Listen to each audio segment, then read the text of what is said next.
Isn't my wife, Sumikyu, the kind who can't even open a bottle cap by herself? She cooks every day and obediently waits for me to come home. Just a sweet flower shop owner, right? And isn't my husband Lu Yuan a food delivery guy who has to bow and beg for good reviews just for a 3 yuan delivery fee? Then why is he here right now?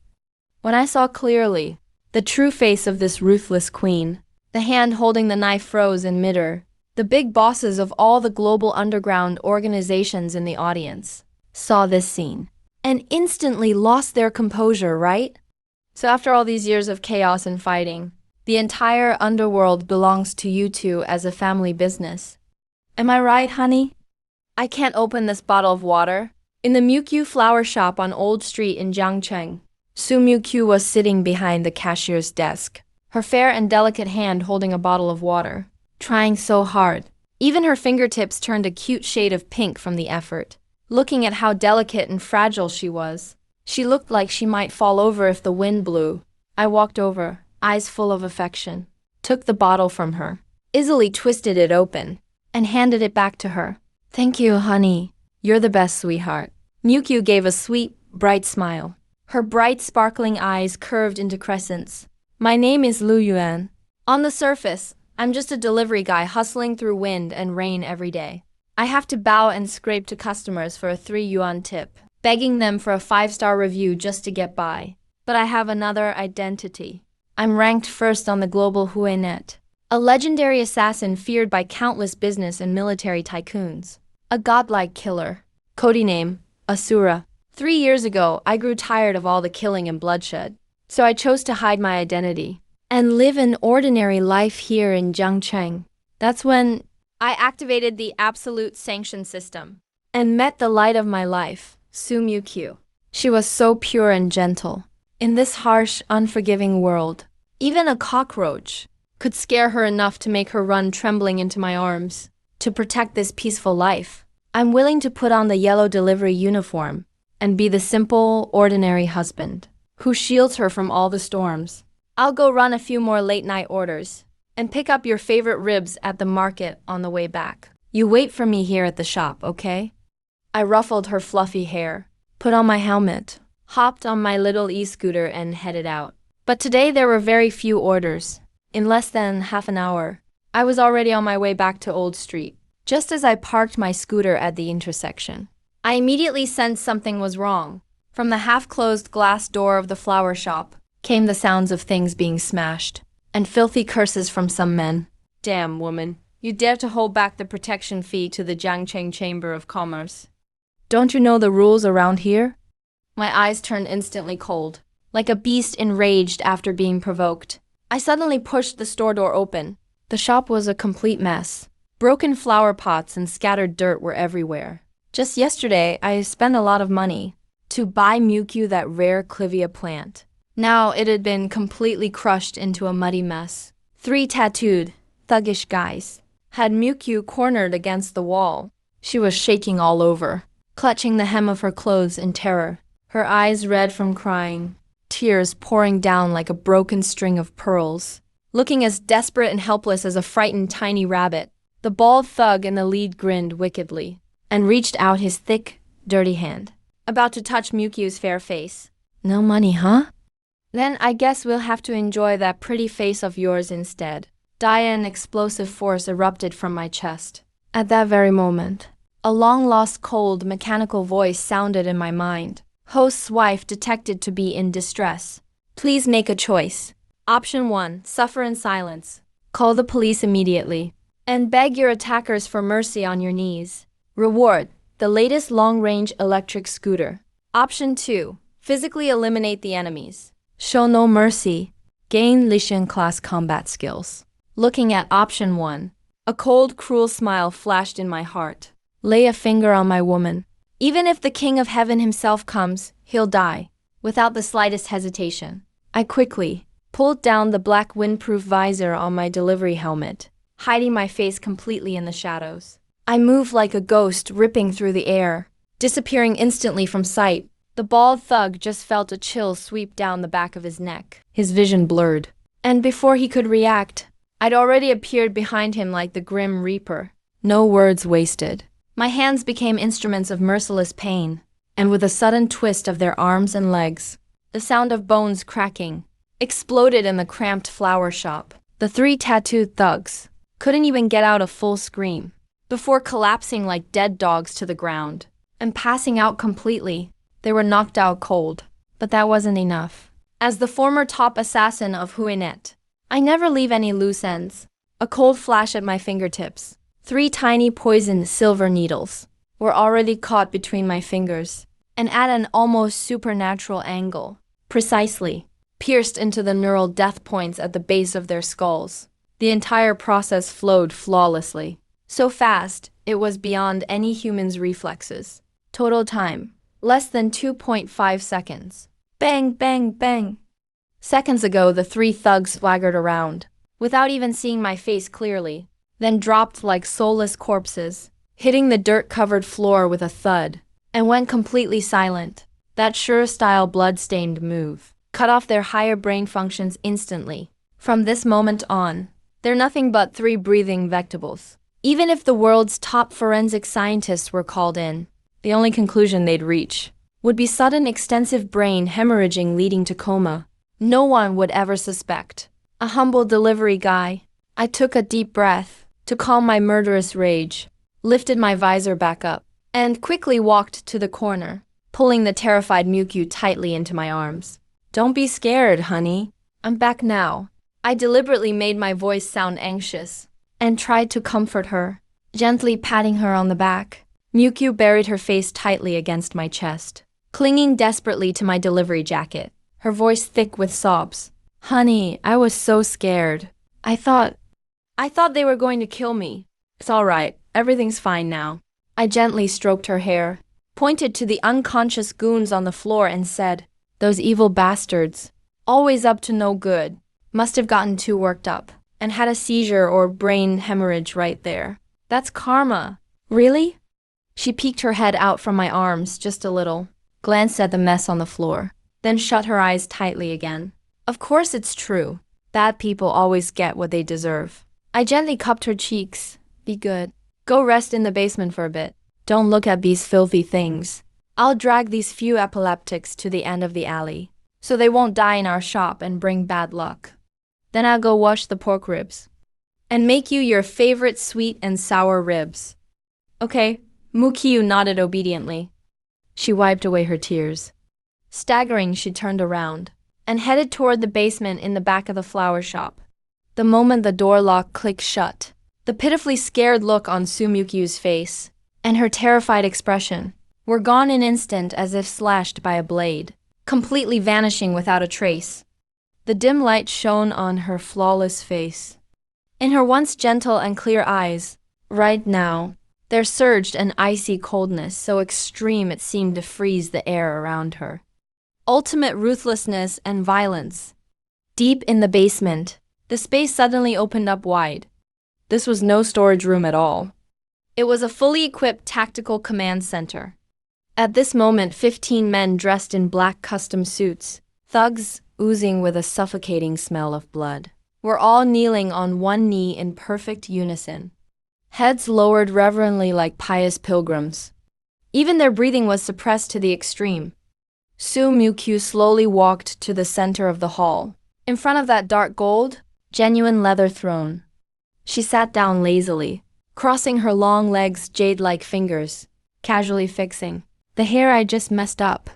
Her voice was as cold as a gust from the depths of hell, completely emotionless. Whichever hand touched my flowers disabled that hand. And also, find out who is behind those useless thugs upstairs. Jiangcheng Chamber of Commerce, right? A cruel arc appeared on Sumukyu's crimson lips. Before midnight tonight, I want this Chamber of Commerce erased from the map of Jiangcheng. Is that clear? The 15 men in suits and ties, all at once, slammed their heads against the cold marble floor. Their voices were fanatical yet full of awe, as if worshipping a true goddess. Yes, Empress of the Night. After giving out this death order, Sumukyu took out her phone and glanced at the time on the screen. Just a second ago, those icy eyes that chilled everyone melted in an instant, turning as warm and clear as spring water. Oh no, I need to quickly use some eye drops, rub my eyes, and touch up my makeup. Otherwise, if my husband sees my eyes aren't red, he'll suspect I wasn't really scared. Sumikyu muttered to herself, while fishing a small mirror out of her pocket. The sweet and sour ribs my husband makes are honestly the best thing in the world. At the dinner table, the atmosphere was so warm and cozy it felt almost tangible. Wow, hubby, your sweet and sour ribs are the best. Sumikyu picked up a bright, glossy rib and stuffed it into her mouth. Her cheeks puffed up, like a little hamster eating food. Her big eyes sparkled with admiration as she looked at his eyes shaped like peach blossoms, squinting with satisfaction. All the anger in my heart vanished without a trace. I reached out to wipe the sauce from the corner of his mouth. Slow down, nobody's fighting you for it. If you like it, I'll make it for you every day from now on. Just then, the cold mechanical voice in my mind sounded again out of nowhere. Host has successfully protected your wife, triggering a chain of punishment missions. Mission objective: eliminate the roots. Completely wipe out the Jiangcheng Chamber of Commerce. Reward: 1 black card with a limit of 10 billion. Top-level stealth technique. Hearing this reward, my chopsticks paused briefly. The black card with 10 billion isn't even a big deal. After all, with the money I made as a hitman, I couldn't spend it all in 10 lifetimes. But this top-level stealth technique, that's real treasure. It will let me completely hide my heartbeat and body temperature during missions. For a retired pro like me, it's totally the ultimate daily wife-protecting, home-traveling gadget. Besides, even without the system giving me this mission, the Jiangcheng Chamber of Commerce, the trash organization that dared to lay a finger on my wife, would never survive. Tonight, I set down my bowl and chopsticks, putting on a slightly apologetic face. Honey, that food delivery platform is doing a midnight rush order event tonight. If I complete 20 orders, I get a 100 yuan bonus. I want to save up some extra money these days, so I can buy you that dress you liked for your birthday next month. Sumikyu stopped chewing when she heard that, her eyes visibly reddening, clearly touched. Hubby, you work so hard. It's really okay if I don't have a new dress. No way. My wife has to wear the prettiest clothes. I patted her head righteously. Honey, be careful out there. Sumikyu nodded obediently, then suddenly seemed to remember something. A hint of cunning flashed in her eyes. Turns out, just now Sister Lee from the Flower Association called me and said in the neighboring city, there's a rare orchid auction tonight, private event. I want to try my luck too. I probably won't be back until late at night. What a coincidence. I was stunned for a second, then gave her a gentle reminder. It's late at night. It's not safe for a girl like you to go out alone. Send me your location when you get there, okay? Got it, hubby. Sister Lee's driving me. Don't worry. I pushed my beat-up Yeti electric scooter out of the alley. After making sure there were no cameras or passers-by, I mounted my e-scooter, pulled down the helmet's visor with a swish. System: receive my stealth technique. Instantly, a mysterious power surged through my body. I felt like I completely merged into the night. Even the electric motor's sound under me was blocked out by some invisible force. Hey, Jiangcheng Chamber of Commerce, huh? I twisted the throttle hard. My scooter shot out like a yellow ghost, tearing through the night, racing straight for downtown. At the same time, Sumikyu walked out of the old street, carrying a small canvas bag, her steps light. As she turned a corner without a streetlight, her formerly gentle steps instantly became sharp and full of power. On the corner, 8 custom bulletproof Rolls-Royce Phantoms sat in the darkness like giant black beasts lying in wait, quietly parked in the night. As Sumikyu appeared, all the car doors opened simultaneously. 12 tall men in black tactical coats, wearing dark gold masks, stepped out like ghosts, their movements perfectly synchronized, without making a single sound. Your Majesty the Empress, Sumikyu, casually tossed the cheap canvas bag to a nearby subordinate, took a dark gold cloak and wrapped it around her shoulders, her face now concealed by the night mask, the symbol of ultimate underground world power. He sat in the back seat of the Rolls-Royce, long legs elegantly crossed. His voice was chillingly cold. Where is the Jiangcheng Chamber of Commerce's headquarters? Empress, it's in the Gold Dome Private Club downtown. Tonight? The Chamber of Commerce president, Wang Ba, is hosting a celebration banquet there. The front row, Black Knight No. 1, respectfully answered. A celebration banquet, A chillingly cruel sneer came from behind the mask. We'll bulldoze straight through. Remember my rules. Leave no loose ends. Don't let even a fly escape. Yes, sir. 8 Rolls-Royces roared with deep engines, like a squad of death's personal guards. They drove imposingly into Jiangqing's night.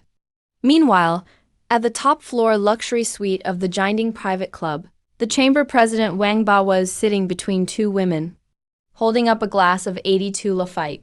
He chatted animatedly with a dozen loyal hall chiefs. Brothers, as long as we take over the Old Street area, our chamber's profit will double next year. Those losers collecting protection money at the flower shop aren't back yet. When they bring the flower shop owner here, I'll show him how powerful I am. You're so wise, President. Everyone quickly raised their glasses to flatter him. Boom, as he finished speaking, an ear-splitting explosion came from the club's main entrance. The whole building shook violently. The crystal chandelier in the private suite smashed to the floor, shattering to pieces. What's going on? An earthquake. Wang Ba trembled in fear. The women in his arms screamed and ran away. A henchman stumbled and crashed open the suite door, his face covered in blood, utterly terrified. PR President. Bad news! The main door got blasted open by a rocket launcher. A group of monsters in black trench coats rushed in, killing everyone they saw. Our guys couldn't last a second. Wang Ba's eyes nearly popped out. Using heavy firepower like a rocket launcher in downtown Jiangcheng? Who the hell are these warlords invading us? Just as Wang Ba was about to escape through the back emergency exit, suddenly everything outside the door went deadly silent. Then, with a few soft thuds, Wang Ba stiffly turned his head, looking toward the corridor leading to the back door. He saw a man in a yellow food delivery uniform, wearing a helmet, walking out of the shadows as if out for a stroll. In his hand was a barbed dagger, blood dripping from the tip onto the carpet. Lined up behind him along the hallway, the chamber's over 30 elite bodyguards had all become cold corpses. They didn't even have a chance to fire a shot. Who the hell are you? A food delivery guy. Wang Ba collapsed to the floor in terror, a yellow stream running down his pant leg. Under my mask, I looked down coldly at this fool. With top-level stealth skills combined with Shura's killing techniques, I fought my way from the back door to the rooftop, without spilling a drop of blood on my clothes. Just as I was about to slice open Wang Ba's throat and finish tonight's job, then go home to my wife, boom, the main door of the suite was suddenly kicked open by a terrifying force. It crashed hard against the wall. 12 figures, each in dark gold masks, holding heavy, fully automatic weapons, pointed freezing gun barrels, instantly at everyone in the room. Through a gap in the crowd, I caught a glimpse of a woman in a dark gold cloak at the doorway, her aura so intense it was suffocating. Now it was my turn to be stunned. What the hell is going on? Mercenaries, underground forces. These people broke in from the front door. Wang Ba was caught between 2 godlike forces. He looked at the heavy weapons in front of him, then glanced behind him, at the food delivery guy who had just killed everyone. His mind totally collapsed. He howled in utter despair. All I did was collect a little protection money from the flower shop. Did you really have to wipe out my whole crew over that? Who the hell are you people? When he mentioned the flower shop, Sumyukyu's eyes behind the mask outside the corridor suddenly turned icy cold. Even I felt a twinge of emotion. I glanced at that group of fully armed, mysterious people at the door. Even though I'm the #1 assassin on the dark web, dressed as a delivery guy right now, it really wouldn't be smart to fight such an unknown group head-on. If this delivery uniform got ripped, how would I explain that to Mukyu when I got home? Tough luck for you. With a flick of my wrist, a silver needle silently pierced Wang Bao's forehead. Then I activated top-level stealth mode, blending my whole body into the darkness. I leapt out the back window and vanished into the vast night. The target is dead, Empress. He was killed by that mysterious guy in the delivery uniform. Black Knight No one rushed to check. He sucked in a cold breath. One hit, instant kill. What a terrifying assassination technique. Should we pursue him? Su Mukyu stood by the suite door, looking at the open window and the body on the floor, which was disposed of with extreme professionalism. Under her mask, her beautiful eyes flashed with deep caution. A delivery guy? No, that's definitely someone ranked top 10 on the dark web. Maybe even a more terrifying top-tier assassin. Why would a small town like Jiangcheng hide a monster of this level? To maintain her frail and perfect persona, and for the safety of her hard-working husband who was still out delivering food. Su Mukyu decisively gave the order. Don't pursue. If someone can instantly kill from this distance and then disappear, their strength is unfathomable. Jiangcheng is too dangerous. Evacuate immediately. Clean up the scene thoroughly. Don't leave any trace we were here. That night, the entire Jiangcheng Chamber of Commerce was wiped out. And on the streets of Jiangcheng, two very different vehicles were speeding madly in the same direction. One was a roaring Rolls-Royce Phantom. In the back seat, Su Mukyu was changing outfits, while hurriedly urging, drive faster. Take the shortcut. My husband is almost home from his deliveries. If he finds out I'm not home, I'm dead. In another alley, I twisted the throttle on my electric scooter all the way, racing home in a panic. Who were those mercenaries? I need to hurry and see if my wife is home yet. Jiangcheng is way too dangerous now. I twisted my Yadia's throttle so hard it was nearly smoking, then did a bold drifting turn, and stopped steadily in front of the flower shop. To make myself look like a delivery worker who just finished 20 shifts, I deliberately splashed some water on my face and neck as I passed a fountain to look super sweaty. Just as I parked the scooter, at the other end of the alley, Su Mukyu was carrying a flower basket full of orchids, walking slowly over. Her usually pale, pretty face was now blushing, chest heaving violently. Strands of hair stuck to her forehead. She looked like a delicate college girl who just finished an 800-meter run. Honey, you're back so soon. I quickly took off my helmet, putting on a tired yet excited face, and went up to her. As soon as my husband Su Mukyu saw me, he immediately threw himself into my arms like a swallow returning to its nest. He didn't even bother to grab the flower basket. His voice was dripping with coquettishness and grievance. Restocking is so exhausting. The road to that flower market is really hard to walk. Liji's car broke down again. I walked back. Honey, hug me. My arms are so sore. Seeing her so delicate and pitiful, I couldn't help but feel a pang of heartache. I quickly wrapped my free arm around her slender waist, thinking to myself, letting her go to restock goods alone in the middle of the night was really a bad idea. Security in Zhejiang City is so chaotic these days. Even the local chamber of commerce got wiped out by some mysterious force. What if she ran into bad guys? You've worked hard, honey. Hurry inside and get some rest. There were too many orders on the platform tonight. All of them were in buildings with no elevators on the top floor. I thought my legs were going to give out. You've worked hard too, honey. Mukyu got on her tiptoes and sweetly wiped the sweat off my forehead with her sleeve. Right at that moment when we were close together, my extremely sensitive assassin instincts suddenly caught a faint scent from Yukiu's hair, an extremely subtle whiff of gunpowder, which was definitely not the smell of firecrackers, but the distinct odor from military C4 explosives and heavy machine gun bullets.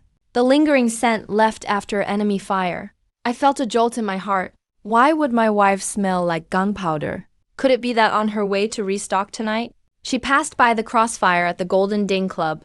Just imagining that scene made cold sweat break out on my back. Those mercenaries are crazy enough to even use rocket launchers. If my delicate, helpless wife even got a single scratch, I would absolutely dig up the ancestral graves of that whole damned organization and level them. At the same time, in my arms, Sumyukyu's nose twitched slightly as well. Her beautiful eyes, usually gentle for a moment, flashed with a dangerous, bloodthirsty glint. And it was the scent you get right after someone's carotid artery is cut. Intense fresh blood with a hint of organs. Even though it was carefully concealed, there was no way the Empress of the Night's nose could be fooled. Sumyukyu's heart skipped a beat. Why does hubby's delivery uniform smell like blood? Did something happen to him while delivering tonight? Did he run into robbers and get hurt? Or did he stumble into that assassination scene downtown? The one where a top assassin wiped out 30 elite guards in minutes. If Someone like that attacked my unarmed deliverman husband. Thinking this far, the killing intent in Sumyukyu's eyes almost became tangible. If anyone so much as touched a hair on his head, she swore she'd tear that so-called top assassin to pieces. Honey, why do you smell kind of weird? Mukyu asked, testing the waters, her big eyes full of worry. Do I? I was freaking out inside, and quickly lowered my head to sniff myself, thinking as fast as I could. Is that so? Maybe when I was buying pork ribs at the market, the butcher accidentally got pig's blood on my shirt. Don't mind, honey. I'll take it off and wash it right away. Is that so? Mukyu gave a sweet smile. The worry in her eyes faded a little. Then go take a shower and change. I'll go put the flowers away. Why does your hair smell like firecrackers? I took the chance to probe as well. Mukyu sighed naturally. Don't mention it on the way back. Someone holding a funeral was setting off firecrackers at the intersection. I almost suffocated. Both of us let out long sighs of relief in our hearts. Glad it was just a false alarm. Early the next morning, Jiang City's news channels were nearly taken over by a breaking report. Breaking last night, the downtown Golden Ding Club suffered a huge explosion due to aging gas lines. A major explosion occurred. The fire is now under control. The exact number of casualties is still being investigated. Ordinary people just saw it as some spectacle. But the entire Jiang City underworld, even the global dark web, has been thrown into a Category 12 storm. At noon, I sat on the scooter in front of the flower shop, eating the bento Mukyu made for me with love, and took out my phone, quickly typing in a string of complex code, and logged into the highest level forum on the dark web. Sure enough, the forum was completely flooded. Shocking, the Jiang City Chamber of Commerce wiped out overnight. The perfect blend of all-out firepower and ultimate assassination. What kind of monster is hiding in Jiang City? Top secret intel. Last night, two terrifying forces clashed at the Golden Ding Club. For the first time, the Night Empire's heavy guard and a god-tier assassin revealed themselves. I clicked on the post marked top secret. My brow furrowed more with each sentence. The post gave a detailed description of last night's events. The main entrance was hit by the most elite mercenary firepower. Their style resembled the overseas ruling Night Empire. Meanwhile, Chairman Wang Ba of the chamber was in a secret room and got professionally assassinated with a single fatal blow. The wounds were highly suspected to be the work of the top assassin missing for 3 years. Asura of the Night Empire. Chewing on braised pork. My gaze turned icy. I've heard of that organization. In recent years, they've rapidly risen overseas into a giant. It's rumored their leader, the Empress of the Night, is a ruthless demon who kills without blinking, and all her followers are maniacs with no regard for life. So what are they doing in a small place like Jiang City? No matter what their purpose is, these dangerous elements who use heavy weapons at the drop of a hat are a huge potential threat to the public order of Jiang City and to the personal safety of my wife, Mukyu. It seems it's time to gather a few of my old subordinates. At the very least, while I'm out delivering food, someone can protect the flower shop in secret. At the same time, in the basement built under the flower shop, Sumyukyu sat on her throne, looking at the gray web intelligence on her tablet. Her stunning face was covered in a layer of frost. Sure, she spat out those 2 words from her rosy lips, carrying a cold killing intent. No wonder he could operate right under my nose last night, without a trace. So he's the #1 assassin on Grey Web. Dark Knight, no. One knelt on one knee below, asking respectfully, Empress, this Shura is elusive. And he also seems to be targeting the Jiang City Chamber of Commerce. Should we send someone to dig him out and eliminate him, so he doesn't interfere with our plans? Su Mukyu sneered. It would be fine if we both stayed out of each other's way. But since he has appeared in Jiang City, he is an extremely unstable bomb. I will never allow any possible factor to exist that could threaten my husband's life. Relay my order, deploy the shadow guards to Jiang City. Also, around the flower shop, set up the highest level stealth defense network. Once any suspicious person is detected approaching, kill anyone within 50 meters of my husband without mercy. Understood. At 2 p.m., I carried a large stainless steel thermos and pushed open the door of the flower shop. Honey, I'm back for some water. I pretended to be exhausted and slumped into a chair, unscrewing the thermos. It was filled with goji berries and a few slices of ginseng, emitting a strong scent of health and wellness. To maintain my image as a bottom-tier worker who completed 20 orders last night and is exhausted with kidney deficiency, I specially brewed this pot of nourishing tea today. Hubby, you look so pale. Were you too tired from last night? Mukyu immediately put down her flower shears with concern, walked up behind me, extended her soft white hands, and gently massaged my shoulders. For our little home, this bit of fatigue is nothing. I took a big gulp of goji berry water and naturally held her soft, boneless hand, kissing the back of it. Feeling the tender touch from my wife's fingertips, I felt a surge of satisfaction. Meanwhile, from the corner of my eye, I cast a subtle glance at the delivery box at my feet. In the compartment printed with review cards and napkins, there lay quietly 2 Glock pistols with special silencers and dozens of poison-tipped Shura hidden weapons. Whether it's that bullshit Dark Knight Empire or those restless assassins on the web, whoever dares to break this warmth, I will send them straight to hell. At 3 p.m., there were no customers in the flower shop. I was sitting on a small stool, carefully peeling an orange, picking off every bit of the white pith, then breaking off half to feed Su Mukyu, who was trimming roses nearby. Is it sweet? Super sweet. The orange's hubby peels are the best. Mukyu's eyes curved into smiles, like a lazy Persian cat. Just in this quiet, beautiful moment, the piercing roar of a sports car engine rudely shattered the peace of the old street. A red Ferrari sports car braked hard at the entrance of the shop, the tires leaving scorched black marks on the ground. The dust it kicked up almost landed on my orange segments. The car door opened, and a man and a woman stepped out. The woman had permed waves and was draped in gold and silver, a middle-aged woman. It was my wife's distant relative, Auntie Jiangkwewa. The man was wearing a high-end tailored suit, with his hair slicked back, wearing a shiny Rolex on his wrist, a wealthy young heir.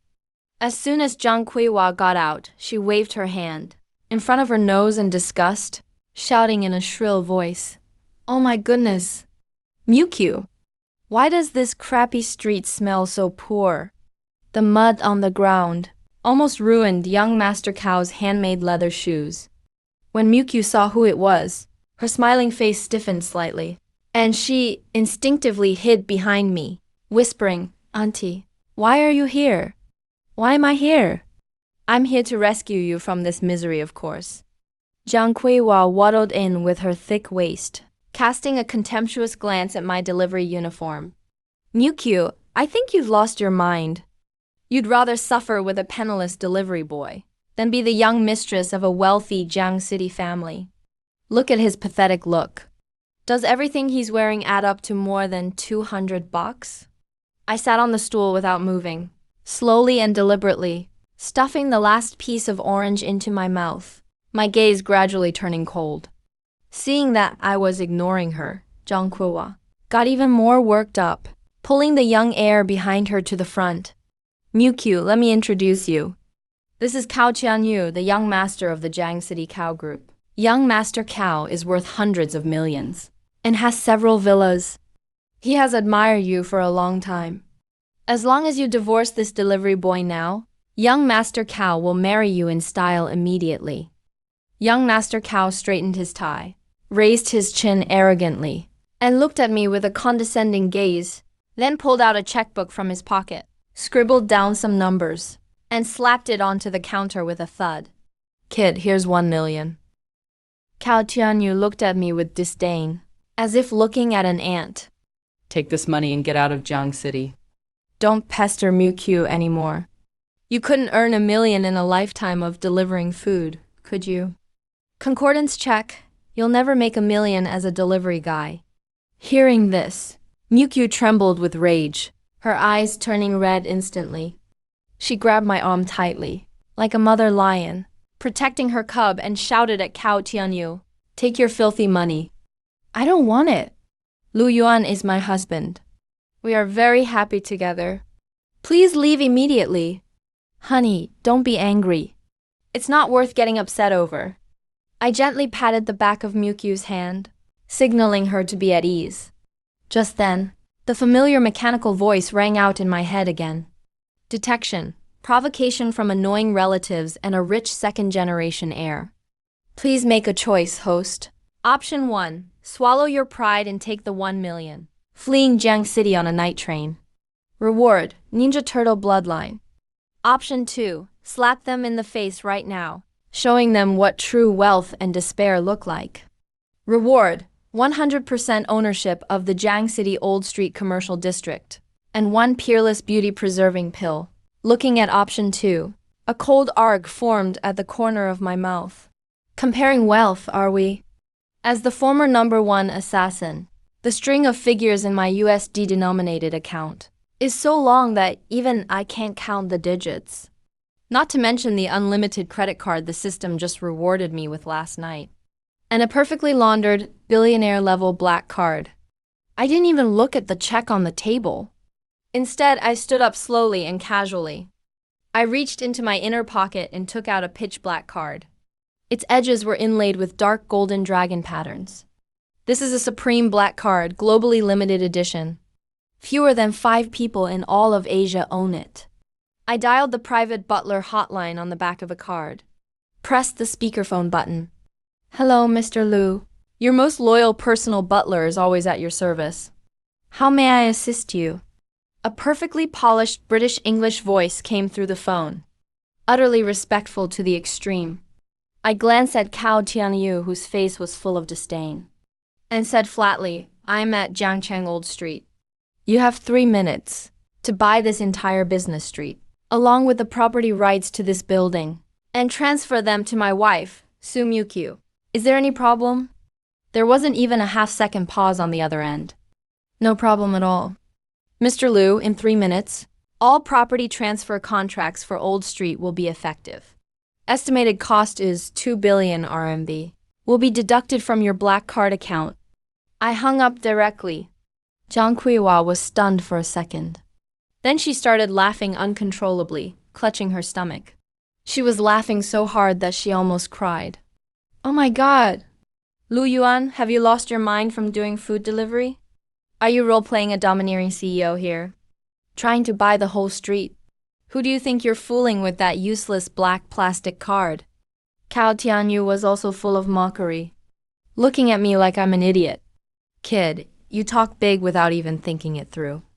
This old street is the core project of Jiangcheng Hengsheng real estate, worth billions. A lowly delivery guy like you can't even afford a restroom. And you dare brag here so shamelessly. I ignored these 2 clowns. Instead, I gently smoothed out the stray hair by Mukyu's temple. And at this very moment, Su Mukyu, hiding behind me, had her head buried deeply against my back, pretending to be too scared to look at anyone, playing the fragile victim. But in a blind spot neither Zhang Kuiwa nor Cao Tianyu could see, her left hand quietly slipped into her pocket. She quickly typed a garbled text message. Sent it to Night 1. The message was brutally simple. Within 3 minutes, I want every financial chain of Jiangcheng Cow Group severed. All business partners to cancel contracts. By tomorrow, I want to see the Cow family bankrupt, begging for food on Old Street. Message sent. Su Mukyu immediately pulled her hand back out, clinging to the hem of my shirt, still trembling with fear. But in her heart, she scoffed. How dare you try to smash my husband with 1 million yuan? Call my husband a broke loser, huh? The cow group, right? Perfect. You won't even see the sun tomorrow. Time ticked by, second by second. Cao Jianyu raised his wrist impatiently. Checked his Rolex. 3 minutes are almost up. Kid, once you're done showing off, take the million and get lost. I have limited patience. Ring ring, the cell phone in Cao Tianyu's pocket suddenly rang like a death knell, insanely loud. He frowned as he answered. Before he could even speak, the other end of the line burst out with a desperate, pig-squealing wail from his own father. Tianyu, it's over. Our entire family is finished. Just a moment ago, all our business partners suddenly announced they were terminating contracts. The bank has forcibly frozen all our accounts. Our loans were called in and the company's cash flow is completely broken. The stocks immediately hit limit down. Now we're 3 billion in debt. What sort of god did you anger out there? What? Cao Tianyu was thunderstruck. His hand shook. The latest iPhone fell straight to the floor, shattering into pieces. His face instantly went deathly pale. His legs gave out beneath him. With a thud, he collapsed to his knees on the muddy floor of the flower shop. 3 billion in debt. He was not only no longer the wealthy young master above everyone else, but for the rest of his life he'd have to dodge his creditors even if he ended up begging on the streets. Almost at that exact second, frantic footsteps sounded outside the flower shop. The general manager of properties for Hengsheng Real Estate's Old Street Commercial District showed up with more than a dozen heavily armed security guards, dripping with sweat, and came barreling into the flower shop, stumbling and scrambling as he ran. The property manager didn't even glance at Cao Tianyu, who was kneeling on the ground. Instead, he ran straight over to me. He gave a deep 90-degree bow. His voice was trembling. Mr. Lulu, Miss Su, I'm so sorry. It's our fault on the property security team. We allowed such clueless people to offend your eyes, bosses. From now on, this entire old street is your private property. The moment he said that, Jiang Kuihua, who had just been making fun of me, had her laughter abruptly cut off as if by an invisible hand, gripping her throat tight. It stopped instantly. She widened her cloudy eyes in shock, looking at the property manager in disbelief, then looking at me again, like she'd just seen a ghost. Manager, you must have the wrong guy. He's just a food delivery guy. Shut up. Who the hell do you think you are? How dare you talk to our most distinguished boss like that? The property manager whirled around, roaring at Zhang Kuihua. Then he waved his hand. Security. Throw this shrew and that loser out of Old Street for me. If anyone ever lets them in again, you're all fired on the spot. More than a dozen fierce security guards immediately rushed forward. Like dragging a dead dog, they each grabbed Zhang Kuihua and Cao Tianyu by an arm. No way. Lu Yuan, who the hell are you? Cao Tianyu screamed in utter despair. Mukiu, I'm your real aunt. Please tell him to let me go. I'll never dare again. Zhang Kuihua thrashed like a slaughtered pig, her face smeared with snot and tears. The security guards tossed them like they were trash, fiercely hurling both of them out of the flower shop. Along with the Ferrari that had been seized, they were forced out of Old Street together. Peace returned to the flower shop. The property manager left the property deed behind, then respectfully excused himself. On the way out, he even closed the door for us. I turned around, looking at my wife, who was still in shock, and seemed not to have recovered yet. A flash of panic crossed my mind. Crap, I was only focused on acting cool just now. I forgot I'm supposed to be a humble delivery guy. How am I ever going to explain assets worth billions to my wife? Honey, Mukiu stared in a daze at the thick stack of property deeds on the table. What's going on here? Who's that manager? How could you? My mind was racing. Then I grabbed her hand tightly. I tried to sound sincere and heartfelt. Honey, at this point, I can't keep it from you any longer. Actually, years ago, I once saved a top billionaire from overseas who was being hunted down. To thank me, he not only gave me this black card with a huge credit limit, He also promised to do 3 things for me. Just now, I couldn't stand them bullying you so much. So I used my last chance. At this point, I put on a pained expression and sighed. Sigh. And just like that, I used up the life-saving favor. From now on, I'll have to go back to delivering takeout honestly. But for you, I have no regrets. After hearing my story, Moo Kyu's eyes immediately filled with tears. Her eyes turned red instantly. She threw herself into my arms, hugging my waist tight, utterly overwhelmed with emotion. Honey, you're such a fool. You would use up such a precious favor, just to stand up for me. As long as you're happy, I'd even give you my life. I gently patted her on the back, secretly letting out a sigh of relief. Looks like I pulled it off. But what I couldn't see in my arms was the corners of Sumyukyu's mouth were curling up like crazy as she desperately tried to hold back laughter. My silly husband seriously sucks at making up stories. It's obvious he won the lottery. He's just afraid to tell me, worried I can't handle it all at once.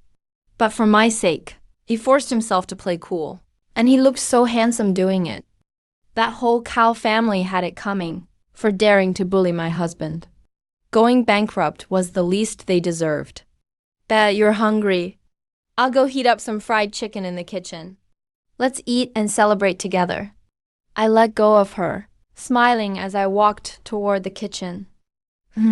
You're the best, honey. The downfall of the Jiangcheng Chamber of Commerce looked to ordinary people like nothing more than a freak gas explosion. But to the global underworld, it was nothing less than a magnitude 12 earthquake. Because behind the Jiangcheng Chamber of Commerce was Blood Furnace, the top 3 ranked assassin organization in the world. At this moment, far away in Northern Europe's Blood Furnace headquarters castle, the group's top leader stared at the big screen, watching footage of the Jiangcheng Chamber of Commerce's destruction, and smashed his wine glass in rage. Provocation. This is the bluntest possible slap in the face to Blood Furnace. Put out the contract on the darknet. $100 million bounty for me. Drag out that rat hiding in Jiangcheng. Boss, I've already dispatched Ghost Thorn, one of our organization's top 10 killers. He's already infiltrated Jiangcheng. His specialization is disguise and tracking. In less than 3 days, he'll bring back the mastermind's head for you. The adjutant reported respectfully on the side. 2 days later in the afternoon, on Old Street, Jiangcheng, I had just bought fresh sea bass and pork ribs from the market, humming a little tune and carrying my grocery bags back to the flower shop. Today was the 2nd anniversary of me meeting Moo Kyu.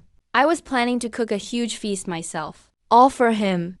Meanwhile, inside the flower shop, Sumyukyu looked bored out of her mind, trimming dead leaves off a money tree. As the bell on the flower shop door jingled, a skinny man in a gray trench coat and a baseball cap walked in. He had an unusually light step. Not making a sound even when walking on the old stone street.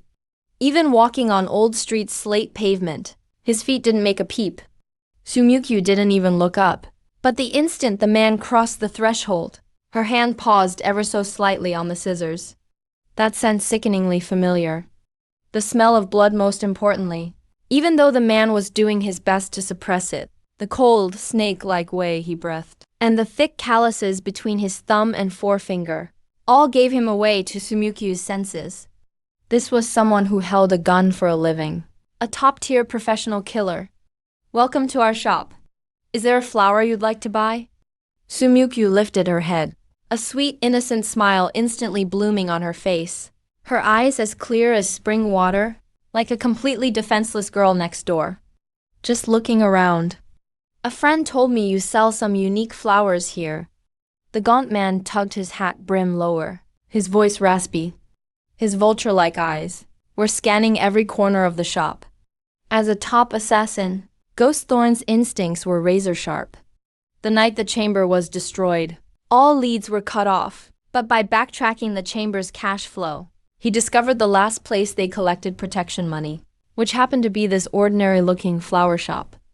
He originally thought he'd uncover some hidden underground boss here.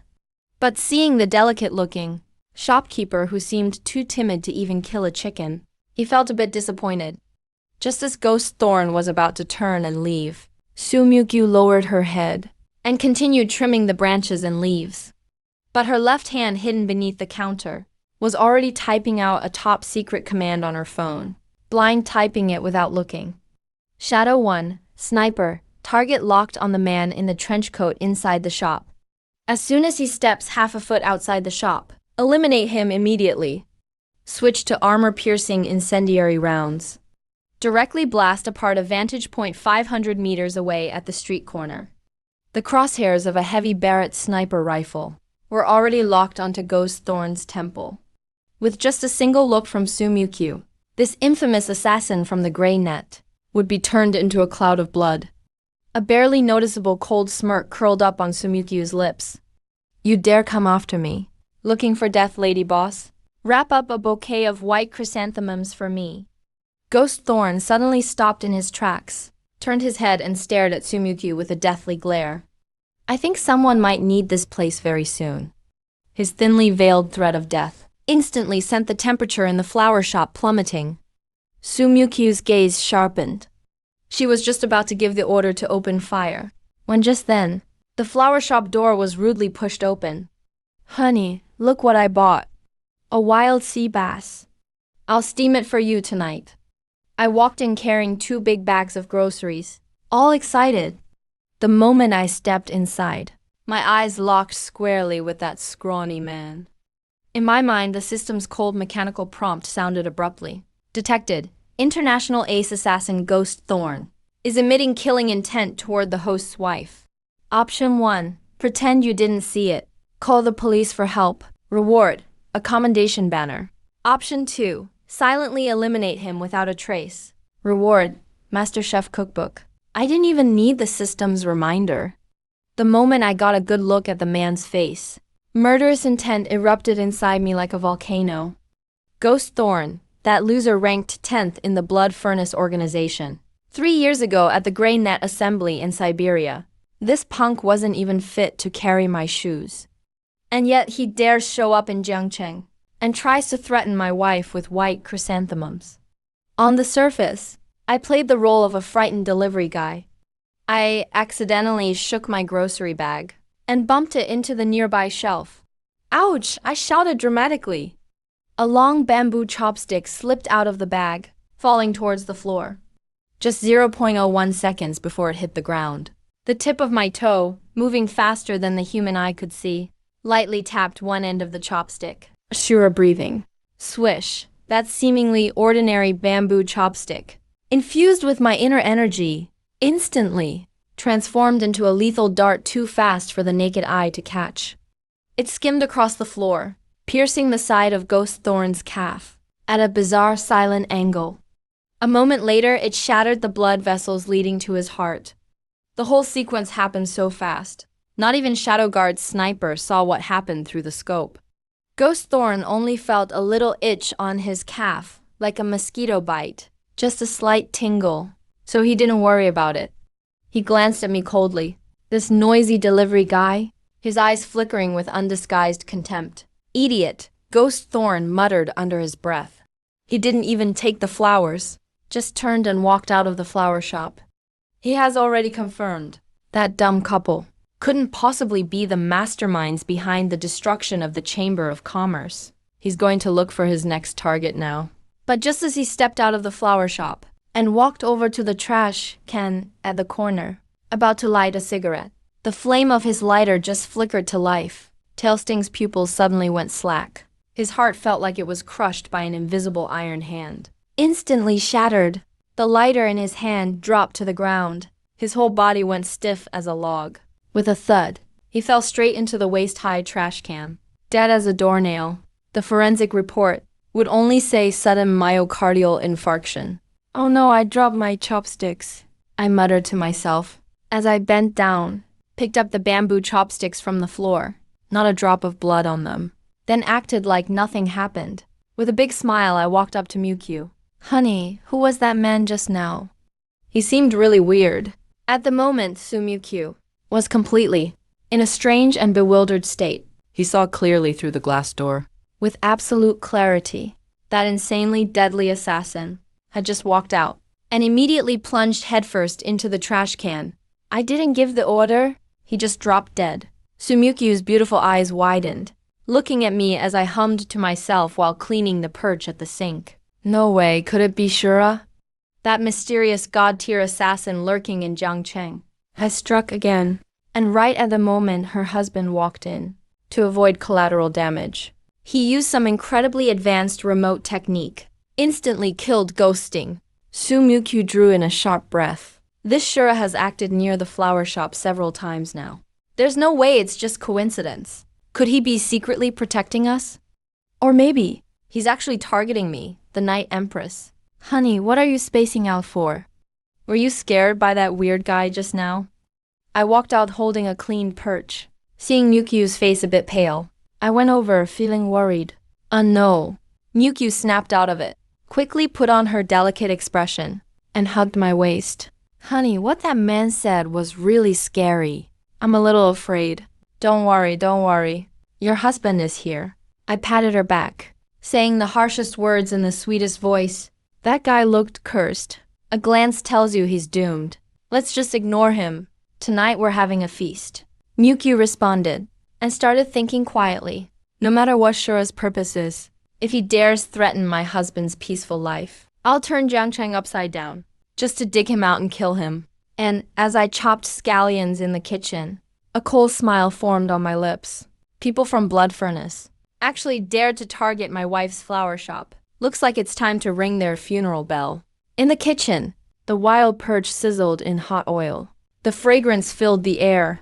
I poured cooking wine into the pan, while peeking through the kitchen window, taking a glance at the big green trash can on the street corner outside the flower shop. That ace assassin codenamed Ghosting. Half his body was still inside. Only a pair of worn leather shoes stuck out, swinging outside. Seriously unpleasant sight. I frowned deeply. Mukyu usually loves cleanliness, and she's timid. After dinner, she's bound to take out the trash. If a delicate girl like her saw that scene in the trash can, she'd probably have nightmares for months. I won't let that happen. Honey, the fish needs to simmer for 10 more minutes before the sauce thickens. You just pruned flower stems. Your hands got dirty. Go wash up in the restroom. Dinner's almost ready. I turned around and called out to the hall. Okay, honey, I'll touch up my lipstick too. Wait for me 10 minutes. Mukyu replied sweetly. Her voice carried over. And then came the sound of the bathroom door closing. The moment I heard the lock click, my eyes turned sharp. 10 minutes is more than enough for me to deal with a corpse. 10 seconds is plenty. I turned the stove down, mentally uttered, system activate, top-level stealth technique. And suddenly my figure turned transparent, like a ghost not visible to the naked eye. I slipped right out the kitchen's back window, silently landed next to the trash can, looking close at Ghosting's dead, unrelieved face, twisted by excruciating pain. I sneered coldly. Trash like this dare take on a $10 million bounty from HuaWeb to kill me. I grabbed a giant black industrial garbage bag nearby, dealt with it quickly and crudely, tied it securely. Then I picked up the heavy black bundle one-handed, pushed off the wall with my toe, shot up into the air like a cannonball, leaping right over the 3-story rooftop, dashing straight toward the stinky river behind the old street. 2 minutes later, with a dull splash, the black garbage bag weighted with 2 big stones, sank to the bottom of the deepest stinky river in Jiangcheng, without even a ripple. Done. Time to simmer the sauce. I dusted off my hands and vanished again, returning the same way. Meanwhile, the flower shop restroom faucet was running, making the sound of rushing water, perfectly masking everything inside. Su Mukyu stood in front of the mirror. Her sweet smile, already replaced by a chilling, murderous aura. She pressed the hidden mini-communicator in her ear, her voice cold and sharp. Shadow 1. That assassin who suddenly died in the trash can. Send someone to deal with it immediately. Move fast. Don't leave any trace. My husband hates trouble. If he sees it while taking out the trash, he'll definitely get scared and move us out overnight. Su Mukyu gave the order with no room for doubt. Her subordinates immediately brought the cleanup crew, Ensuring. the scene would be spotless, not even a single hair left. After giving the instructions, Su Mukyu took a deep breath. The chill faded from her eyes. She touched up her killer red lipstick in the mirror, tidied her hair, and put on her gentle, weak smile again. Honey, I'm all washed up. Sumikyu pushed open the door, humming a tune as she walked to the flower shop entrance, subconsciously glanced through the glass door. At the trash can on the street corner, she froze at the sight. That trash can with half a body sticking out was gone. Even the ground around it was spotless, not a speck of dust left, as if that person never even appeared. From the moment he gave the order until now, it's barely a little over a minute. The Shadow Squad's efficiency has reached a terrifying level. Sumikyu felt a storm raging in his heart. A strong sense of admiration flashed in his eyes. He quickly typed a text message in his pocket. Sent. Nicely done. Extremely efficient. Shadow no. One's bonus doubles this month. Meanwhile, in the shadows 50 meters outside the flower shop, the fully armed Shadow no. 1, accompanied by 2 subordinates, was carrying a body bag. Sweating profusely and staring at the empty trash can, they fell into deep self-doubt. Shadow no. 1 wiped the cold sweat off his forehead. Although he had absolutely no idea what happened, he could only bite the bullet and reply, "Thank you, Empress, for your praise." Serving the Empress. Your humble servant is willing to risk death without hesitation. Honey, dinner's ready. I'm carrying steaming hot steamed sea bass and sweet and sour pork ribs, walking out of the kitchen. I see Mukyu lost in thought as she stares outside the door. So I walk up smiling. What are you looking at? So captivated. Are you starving? No, not at all. Mukyu turns around, shyly avoiding my gaze. She grabs my arm and pouts. I'm just thinking about how delicious the fish you made is. It's so tempting, I'm dying for it. Little foodie, go wash your hands. Grab the bowls and chopsticks. I fondly pinch her nose.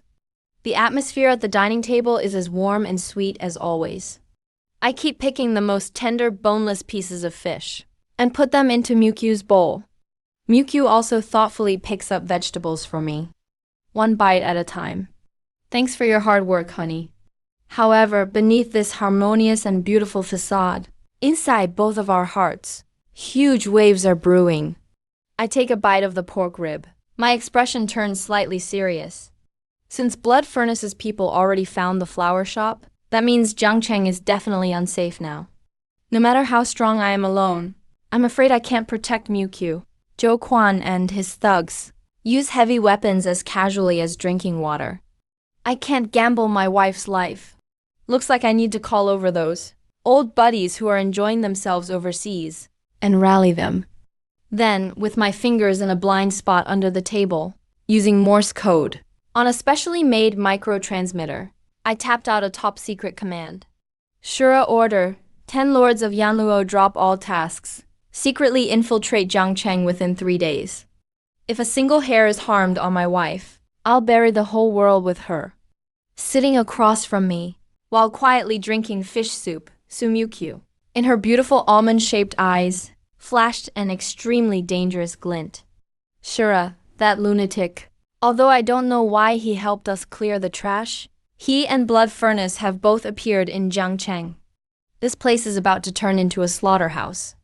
My husband is just a weak delivery guy. If he gets caught up in this, the consequences would be unimaginable. Sumikyu put down the soup bowl, pulled out a napkin, and elegantly wiped her mouth. While I turned to the kitchen to get Laoganma, she sent a top-level red permission command on her phone. Order, Empress command. Recall overseas, 4 kings of the night. Bring the most elite armored guard team. Split into units and enter Jiangcheng. If anyone dares disturb my husband's deliveries, exterminate their entire family. 3 days later, Jiangcheng appears calm on the surface. Even the city management ladies in Old Town think that public security has been unusually good lately. But only the handful at the top of the pyramid know. Underneath this second-tier city, right now 2 monsters, capable of devouring the world, are crouching in the shadows. The 10 lords of Yanluo and the 4 kings of the night are all in position and keeping hidden. At dusk, clouds gathered thick in the sky. Thunder rumbled in the distance. I rode my electric scooter, carrying a portion of braised chicken and rice, weaving through a secluded road in the outskirts of Zhangcheng. Just as I was humming a little tune, thinking about giving Mukyu a shoulder massage and a leg rub when I got home tonight, something unexpected happened. With a screech, 3 unlicensed black Ford Raptors came barreling out of a side road like rampaging bulls. With a sudden brake, they maneuvered to pin my electric scooter dead center of the road. The doors swung open, and a dozen tattooed men in black tactical vests, foreign mercenaries armed with SMGs, jumped down. Their gun barrels instantly locked onto my head. I squeezed the brake lever. Muscles under my delivery uniform tensed up instinctively. A flash of icy coldness crossed my eyes. People from Blood Furnace? These brainless idiots couldn't dig up the mastermind who wiped out Jiang City's Chamber of Commerce and Ghost Thorn that night. So now they're getting desperate, trying to find a weak spot with ordinary people like Mukyu and me. Looking for a breakthrough with us?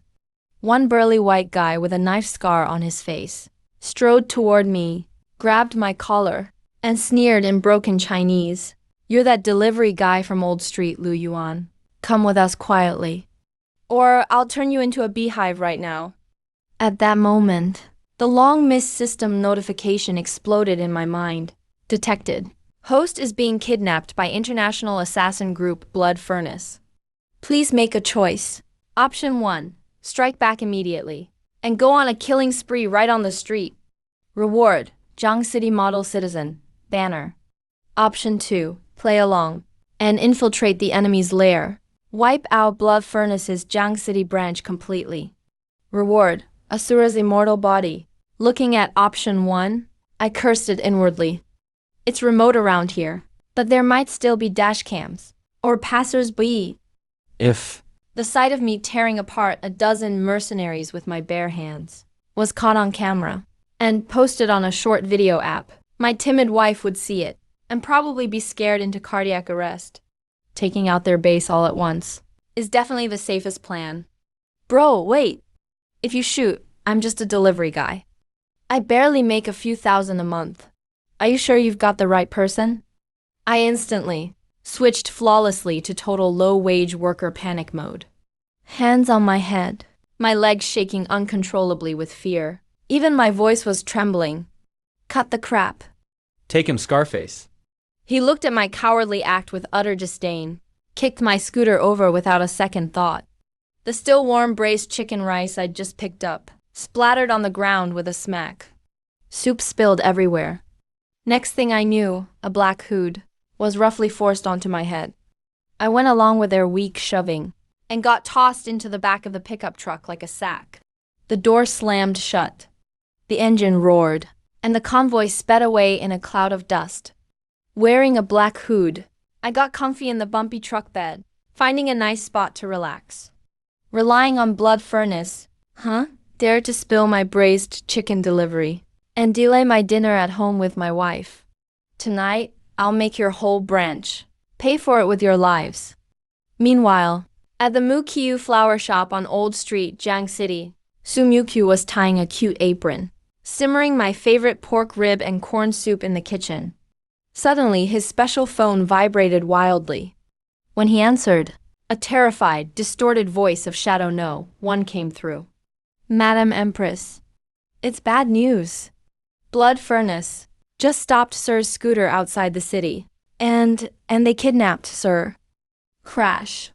Su Mukyu's ceramic soup spoon slipped from his hand, shattering on the floor, broken to pieces. The next moment, a chilling, murderous aura instantly dropped the temperature of the flower shop to freezing. From this woman who's usually scared even of bugs, an overwhelming force suddenly erupted. The flowers around instantly began to wilt and wither, as if dying right before your eyes under that aura. What did you say? Sumukyu's voice lost all its usual sweetness, like a death storm blowing out from the Arctic abyss. I deserve to die, ma'am. Blood Furnace moved. Too quickly! And Sir is just an ordinary man, so we were afraid a shootout might get him hurt. We didn't dare act rashly. Right now, our tracking team has already locked onto their destination. We're heading for the abandoned chemical plant outside the city. Shadow no. One broke into a cold sweat, prostrating on one knee in the surveillance room, knocking his head nonstop. Blood furnace, huh? Fine. Sumikyu didn't get angry. But those once clear, almond-shaped eyes now had turned a deep, ominous crimson, like a demon god awakening in the abyss. Ban. The kitchen door burst open by an invisible force. Then Sumikyu strode out of the flower shop. Outside the shop, the once sunny sky was instantly shrouded in dark clouds. Whoosh, whoosh, whoosh, whoosh. 4 terrifying, solid auras appeared, seemingly teleporting to the shop entrance in the next instant. They knelt on one knee. These were the ones who just arrived in Jiang City, The 4 commanders of midnight. world famous for giving militaries everywhere headaches. They greeted in unison, their voices barely suppressing raging fury. Sumikyu's face was expressionless as she put on the dark gold midnight mask. Her slender fingers turned bloodless from gripping it so tightly. Relay my highest directive. Activate S-rank war protocol. Shut down every city exit in Jiang City immediately. Ports, airports. If even a single bird flies over Jiang City tonight, shoot it down for me. 4 commanders full combat gear. Mobilize every armored guard. Surround the abandoned chemical plant outside town. If you dare kidnap my husband, tonight I'll bathe all Jiang City, and everyone in it in blood. Wipe out their families to the 9th degree. Make them all pay with his scooter. Yes, ma'am. With the Midnight Empress's order, Jiang City, once a peaceful place, instantly transformed into a war machine running mad. Countless black bulletproof armored vehicles disguised as civilian cars roared out from every underground garage. 10 black helicopters loaded with ammo ignored airspace regulations altogether, tearing through the clouds like a flock of deathly ducks, flying toward the outskirts dripping with killing intent. At the same time, the pickup came to a hard stop, deep inside an abandoned chemical plant. 2 mercenaries dragged me roughly out of the truck, then ripped off the black hood over my head. Blinding spotlights shone directly on my face. I squinted, half closing my eyes, pretending to be a terrified little nobody. Trembling, I looked around. It was a massive, deserted workshop. 7 or 8 heavy machine guns were mounted on the platforms around us. Down below, more than 100 fully armed, bloodthirsty mercenaries stared at me. Right in front, sitting on a leather couch, was a one-eyed foreign man puffing on a cigar. That's the top leader of the blood furnace in the Asia region. Red-eyed Jack. So this is the florist owner's husband. Just a worthless delivery guy? Jack exhales a ring of smoke. He looks at me like I'm an aunt. I really don't get how Ghost Sting and Turtle messed this up. Can't believe they got played on a loser like this. Boss. This kid's been so scared the whole way here he's about to wet himself. He's absolutely a total loser. Scarface kicks me behind the knee, trying to make me kneel. But when he kicks, he feels like he just kicked a steel pillar weighing several tons. I didn't budge at all. Instead, there's a crack from his ankle. Ouch! Scarface's face goes pale in pain. Still doesn't realize what just happened. Jack waves impatiently. All right, stop messing around. Break his bones one by one. Record it and send the video to the florist lady. I don't believe that if he screams, the mastermind hiding in the shadows won't show up. A few mercenaries immediately draw their combat knives and start walking toward me with wicked grins. Looking at these idiots who clearly don't know the meaning of death, I let out a helpless sigh. Why are you sighing? You're about to die. Jack, stunned, frowns deeply. He looks at me like I'm already dead. I slowly lift my head. The timid, terrified, lowly delivery guy look on my face instantly washes away like the tide, replaced by utter indifference, as if I've seen mountains of corpses and seas of blood, seeing everything as worthless. I twist my neck a bit, making my bones crack loudly. A cruel smile curls at the corner of my mouth. I'm sighing because you idiots, just to drag me here, spilled my braised chicken rice with extra enoki mushrooms. And You made me miss having rib soup at home with my wife. My voice isn't loud, but it carries a freezing chill that makes everyone's soul tremble in fear. You're still putting on a show right before you die. Finish him off for me. A hint of unease flashes in Jack's eyes, and he roars angrily. I reach into my delivery jacket pocket, my fingers touching that mask, the Shura demon mask that stands for endless death. Since you all are in such a hurry to die, I'll show you what real hell looks like. I slowly put the mask on my face. In the next second, I swing toward the first killer. The terrifying killer aura of Shura explodes, like a nuclear bomb inside the abandoned chemical plant. Detected. Host infiltrated deep into enemy territory. Ultimate chain mission triggered. Mission objective: eliminate everyone at the Blood Furnace Jiangcheng branch. Leave no survivors. Mission rewards: undying body. Absolute adoration from my wife. I don't care about the undying body at all. All my focus is on my wife's absolute adoration. Those few words, just for that reward. Today, even a dog has to come into this factory standing and leave crawling. Open fire! Shoot him! Take out this wannabe tough guy. Red-eyed Jack on the stands doesn't know what's happening, but the fear carved into his bones makes him roar hysterically. Hundreds of fully automatic rifles and heavy machine guns on the balcony, all spitting dazzling flames at once. A dense storm of metal instantly ripped apart the place where I had been standing, shredded it like a hornet's nest. However, all those bullets shattered was just the afterimage I left behind. Where is he? Where did he go? Jack's single eye widened. A terrified scream. He's in your shadows, like a demon from the deepest depths of hell, reverberated next to several mercenaries' ears. Before they could even turn around, a piercing cold glint had already sliced through the air, making a perfect crescent arc. With a wet thud, 6 mercenaries collapsed to the ground simultaneously, lifeless. This was only the beginning. I rampaged like a primordial beast charging into a flock of sheep, turning into a bolt of black lightning so fast it's impossible to see with the naked eye, darting wildly through the dense crowd. I wasn't using any firearms, because that would be too slow. The Asura dagger in my hand was the Reaper's scythe. The whole process was so eerily silent it was suffocating. Those infamous blood essence elites, known for slaughtering in the Middle East, were like toothless rabbits before me. They didn't even get a chance to pull the trigger, and went down row after row. Shura, your Asura ranked number 1 on the Greynet. Jack, up on the platform, finally recognized the mask on my face. He was scared shitless. His legs gave out and he fell to his knees. The cigar in his hand dropped into his lap, burning a hole in his pants. Not that he even noticed. He just couldn't understand. They had only casually grabbed a food delivery guy off the street. So how did they end up attracting the ultimate monster from Greynet who dared to assassinate even gods, to come after them? Now that he recognized me, it's too late. Next time, don't lay a hand on a delivery guy's braised chicken. I appeared on the platform like a ghost.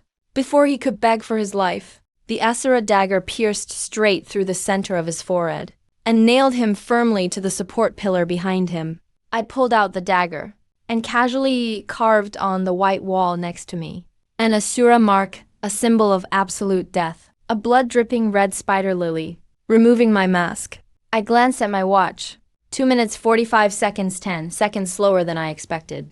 Looks like after half a year of delivering food, my skills really have gotten a bit rusty. My wife is at home waiting for me to have pork rib soup. I need to come up with an excuse and hurry back. I'll just say I escaped in the chaos. Then, I quickly slipped out through the factory sewage pipe at the back door. Less than a minute after I left, boom! The explosion-proof iron gate of the abandoned chemical plant, half a meter thick, was blasted apart by a vehicle-mounted armor-piercing shell. 8 black attack helicopters hovered over the building. Dozens of powerful searchlights illuminated the entire factory as if it were broad daylight. Over 100 heavily armed Black Knight Guard soldiers flooded in like a black tide, instantly sealing all the exits. Sumikyu, wearing a dark gold mask, entered, surrounded by the 4 heavenly kings, stepping into the factory radiating intense fury and killing intent. He was prepared for the worst. If a single hair was missing from her husband, he would raise the overseas headquarters of Blood Furnace to the ground. But the moment he entered the factory, the rage he'd prepared was doused like a bucket of ice water at -50 degrees. Freezing instantly, deathly stillness, absolute silence. No fierce firefight as expected, nor the sounds of her husband being tortured. In the 1,000-square-meter factory, hundreds of mercenaries lay sprawled everywhere. Empress. The battle-hardened Black Knight Heavenly King looked around at the massacre before her, and her eyes behind the mask were filled with shock. All were killed in one blow. No gunshot wounds. All fatal slashes by cold weapons. The scariest part was, judging from the degree of blood coagulation, this one-sided slaughter took less than 3 minutes. Less than 3 minutes. Facing over 100 fully armed elite soldiers. All 4 kings gasped in shock. Sumikyu said nothing. His gaze. Locked onto the leader nailed to the platform. Jack and the red spider lily mark on the wall. That was the exclusive mark of Graynet's top assassin. Asura. Sumikyu gritted his teeth and spat out the name. He hurried down from the platform and spotted a spilled, now a cold tray of braised chicken rice on the messy floor. But there was no sign of his husband. Sumikyu's heart started pounding violently. Thousands of thoughts flashing through his mind. Why did Asura appear here? And right after Blood Furnace kidnapped my husband, he immediately wiped out the whole organization. Could he be protecting my husband? No way, my husband is just an ordinary worker, a godlike monster of Asura's stature. How could he possibly know him? Unless Sumikyu's beautiful eyes widened at an utterly absurd, yet most logical idea that exploded in his mind. This Asura had been lingering around my flower shop earlier, even secretly helped me deal with assassins, and now single-handedly charged the enemy's base and rescued my husband. Could he have a crush on me? Sumikyu felt a chill run down his spine. Rumor had it Asura was a twisted old psychopath. He must be into Empress Sue's looks. But didn't dare say it openly. So he used this disgusting protect the family method to get my attention. Even willing to go to war with Blood Slave for my sake.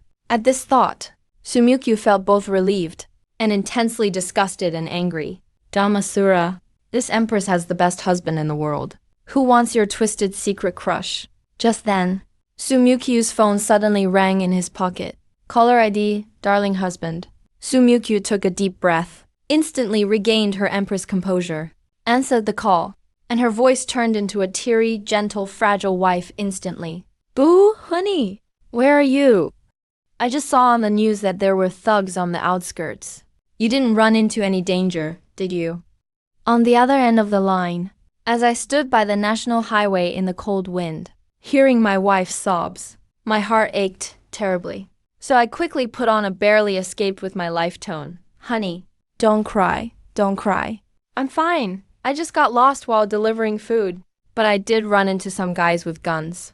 They grabbed me and threw me into a factory. I thought I'd never see you again. But guess what? Guess what happened? Sumikyu feigned ignorance, but secretly sneered. He's obviously going to brag about how that psycho Asura saved him. Suddenly a freak with a scary mask charged in, acting like a total maniac. I slipped out through the chaos while they fought. So scared I didn't even dare pick up my chicken rice. I just crawled out a dog hole by the back door and ran for my life. Honey, the outside world is just too scary.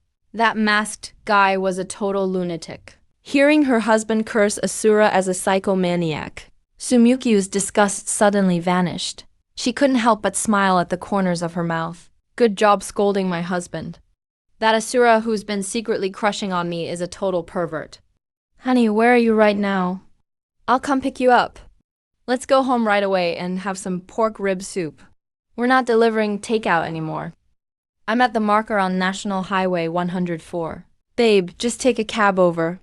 My beloved car got wrecked by them. Hang up the phone. Sumikyu's eyes turned cold again. Retreat and block the news. Burn this place down. Send out the word.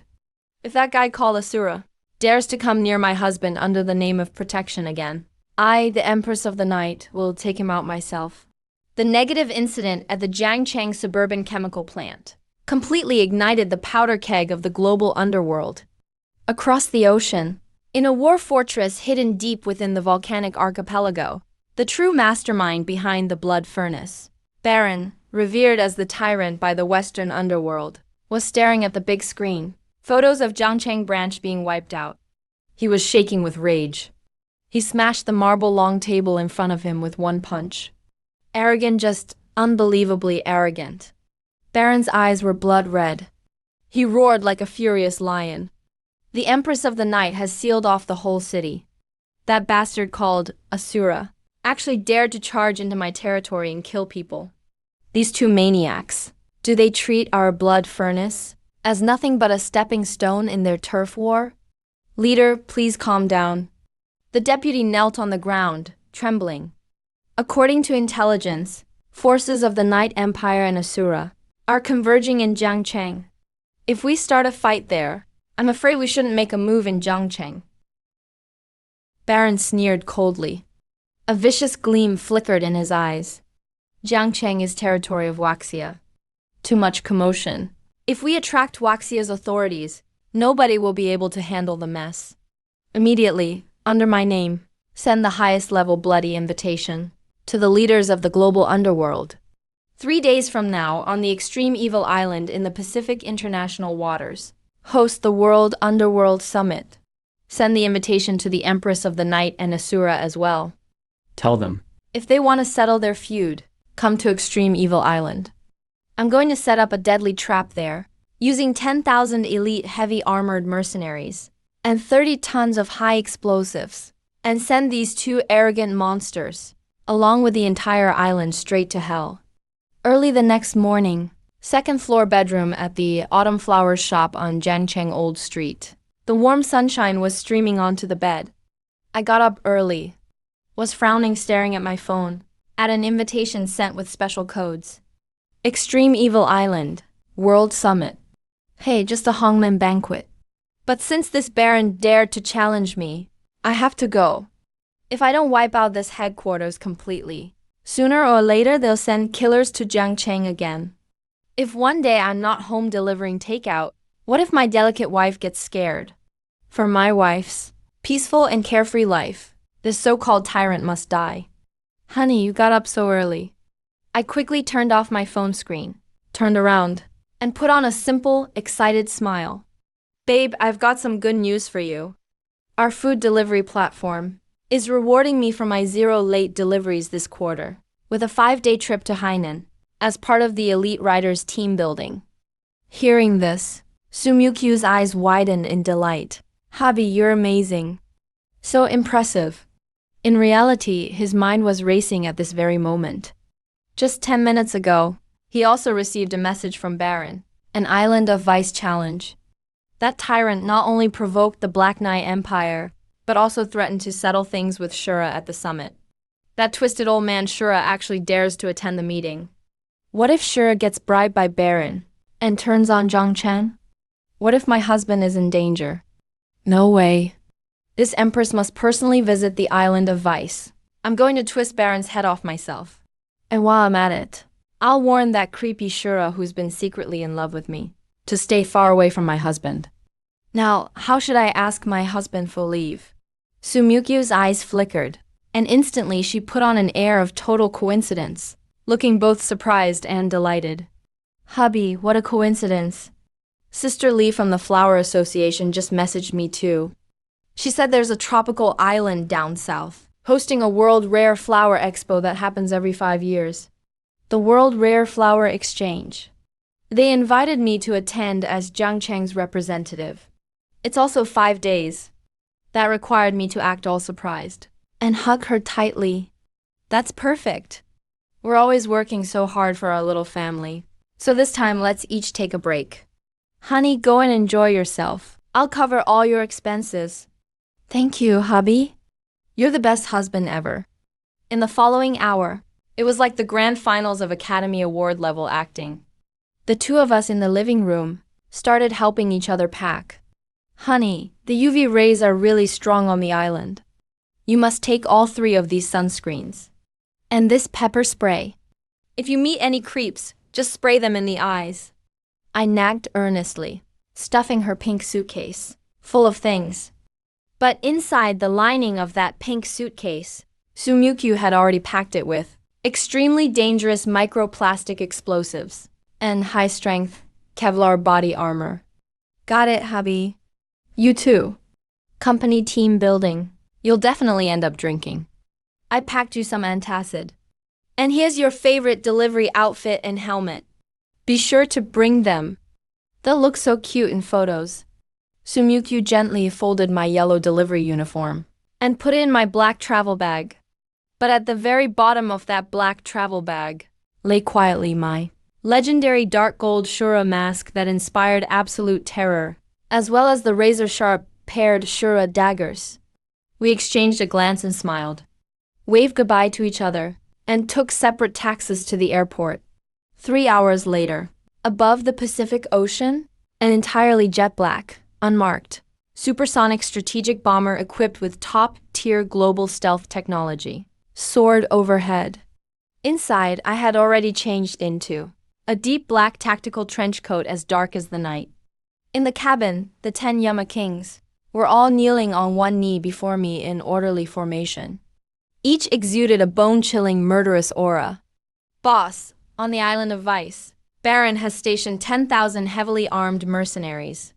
They even deployed anti-air missiles. Should we drop poison gas from high altitude, or have the snipers take them out one by one? Number 2 Yama King asked respectfully. I slowly lowered that fearsome Shura mask onto my face. My voice was as cold as ancient ice. No need for all that trouble. 2 things, make it fast. My wife's back in Jiangcheng in 5 days. I have to beat her home to clean up the flower shop. Second, today, nothing alive will be left on the island except me. Yes, Lord Shura. Meanwhile, at the outer seas surrounding the island of Vice, the water suddenly churned violently. A nuclear-powered submarine, monstrous as a sea god's beast, slowly broke the surface. Then, 10 black cruisers armed with heavy artillery cut through the sea mist and formed a combat formation, locking down the entire island. Atop the submarine's command tower, Sumikyu donned a dark gold Empress cloak, standing against the sea breeze. The sunlight reflected coldly off her dark gold mask. Your Majesty, the Empress, radar shows the island is heavily fortified. Shall we open with a round of naval bombardment? The Black Knight Celestial King stepped forward to report. Bombardment? That would be too easy on Baron, that idiot. I want to set foot on that island myself. In front of all the underworld kingpins worldwide, I'll break his bones one piece at a time. Let them all see. If you threaten my husband's safety, this is what happens. Prepare to land.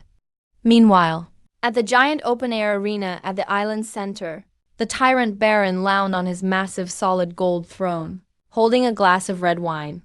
He looked down upon hundreds of crime lords and drug barons from around the world. These bigwigs who normally call the shots everywhere were now dead silent before countless heavy machine guns all around them. Silent as mice. Gentlemen, I've invited you all here today to serve as witnesses. Baron laughed arrogantly. That so-called Shura, former king of the Grey Web, and that so-called Black Knight Empress will both be wiped from existence here today. From now on, the entire underworld, Bloodforge will be the one and only king. Boom! Before Baron finished his sentence, the massive steel walls at the front of the arena suffered a terrifying impact. Like paper, they crashed to the ground. Amid billowing smoke and dust, a flood of black, heavily armed soldiers marched in flawless formation over the ruins. At the front of the force, the Black Knight Empress appeared like a demon goddess descending. Striding forward with supreme dominance, she slowly entered the arena. The suffocating aura of pure authority brought hundreds of big bosses on their knees. They collapsed straight to the ground. Baron, I heard you wanted to wipe me out. Sumikyu's voice, mechanically filtered through her mask, could be male or female, but radiated undeniable dominance. Baron's face darkened, but he quickly sneered. Black Knight Empress, you really dared to show up. So what if you brought an army? My defense system? But before Baron could finish, From the shadow behind the throne came an almost inaudible, but hair-raising bone-crunching sound. The 12 elite bodyguards behind Baron collapsed without even a groan, falling dead at once. Lifeless. A lone, deathly cold figure, with no presence at all, had, at some point, ghosted to the edge of Baron's throne. Dressed in black, with a Shura mask on his face, he toyed with a bloodless dagger. "You're the tyrant who knocked over my chicken stew." Through the mask, I looked at Baron as if he were already dead. Time seemed to come to a complete standstill at that moment. Hundreds of leaders from global powers filled the entire venue.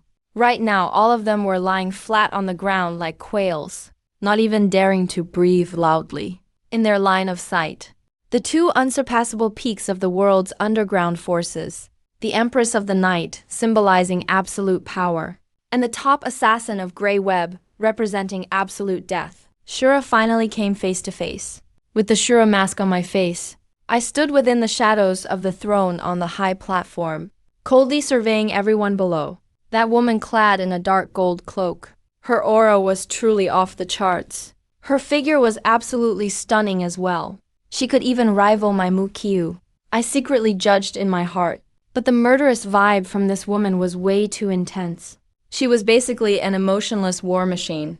Unlike my Mukyu, even watching a horror movie could make her cry in my arms forever. This kind of demoness. I wouldn't want her even for free. Meanwhile, standing in the ruins below was Sumukyu. She was also staring intently at me through that Night Empress mask, locking her gaze on me on the high platform. Just as I thought a top-class assassin with bizarre skills, she actually managed to sneak up on me without me noticing at all. Here's the thing though. As soon as I remembered that behind that mask was the wrinkled, perverted old face, I felt disgusted to think that I, the Night Empress, would actually be pursued by a creepy old man in such a vile assassin falls for me way. Just thinking about Sumukyu being chased like this made me nauseous. "So you're Shura?" Sumukyu spoke coldly. Her voice was altered through a voice modulator, exuding immense pressure and warning. "Jiang City is my territory. You've caused trouble there again and again. Now you've followed me to Evil Island to steal my prey. Don't think I don't know those disgusting, filthy thoughts in your head. I'm warning you, stay away from me, or I'll kill you too." I was completely baffled. Filthy thoughts? Stealing prey? Is this demoness out of her mind? I went to Jiang City just to spend time with my wife, and came here to take care of Zuji Yu, who dared mess with my braised chicken. Who'd want to follow you around? Lunatic woman. I let out a cold laugh. My voice was hoarse, and I deliberately made my voice even lower. "I have zero interest in a woman reeking of blood like you." "None at all. I'm only here to clean up the trash, so these scumbags can't go to Jiang City again and scare my wife." When she heard the word wife, Sumukyu's heart suddenly trembled. Then she realized. The contempt in her eyes intensified. What a cunning old pervert. Sumukyu cursed inwardly, He actually made up a fake wife. trying to cover himself with a loving family man persona to lower my guard. Absolutely disgusting. I was sickened to the core. While the two of us were having a cross-server argument, mutually dissing each other in our heads, Baron the Tyrant, who was stuck in the middle, finally snapped out of his intense fear. He looked at the two of us locked in a standoff, and suddenly burst into mad, hysterical laughter. "Shura, Night Empress, do you really think you've got me?" Baron's eyes were blood red. He suddenly slammed his hand down on the throne's armrest. "On a red button. Since you both want to kill me, then you can all die with me. Let me show you something." The ultimate weapon blood furnace spent billions to create. Boom rumble. The entire floor of the hall began to shake violently. The alloy wall behind the throne slowly rose up, accompanied by the harsh sound of machinery. 50 full-sized, 3-meter tall, cyborgs clad head to toe in superalloy armor, with red glowing eyes, walked out like demons straight from hell. Each of the cyborgs has a heavy Gatling gun mounted on their arm, and a mini missile launcher. Rip them to pieces for me. Baron roared madly, faced with this horrifying battle enough to destroy a modern armored battalion. The underground bosses lying on the floor let out desperate screams. Yet, standing at the center of the storm, Sumikyu and I didn't even blink. Useless garbage. My tone was cold and chilling. Annoying flies. Sumikyu had the same look of impatience. The next second, the two of us moved almost at the exact same time. No communication, no tactical coordination whatsoever. But, as the two monsters standing at the peak of human combat power, the instant we attacked, we somehow displayed an extreme, terrifying level of tacit understanding. I became a black tornado and directly charged into the ranks of the cyborgs. The Asura blade in my hand erupted in dazzling cold light. Every slash, precisely, cut through the mechanical joints of their alloy armor. That armor, able to withstand rocket strikes, was in front of Asura's blade, as fragile as tofu. Meanwhile, Sumikyu didn't even use the night guards behind her. She flickered, appearing ghost-like in midair. Her long, elegant legs left shadows everywhere she moved. Night killer. Death combo. Boom! Boom! Boom! Along with deafening sonic booms, those massive cyborgs, under the Empress's terrifying leg force, collapsed one after another like paper toys.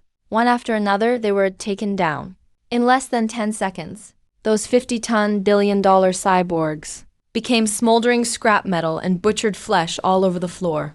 Baron's laughter suddenly fell silent.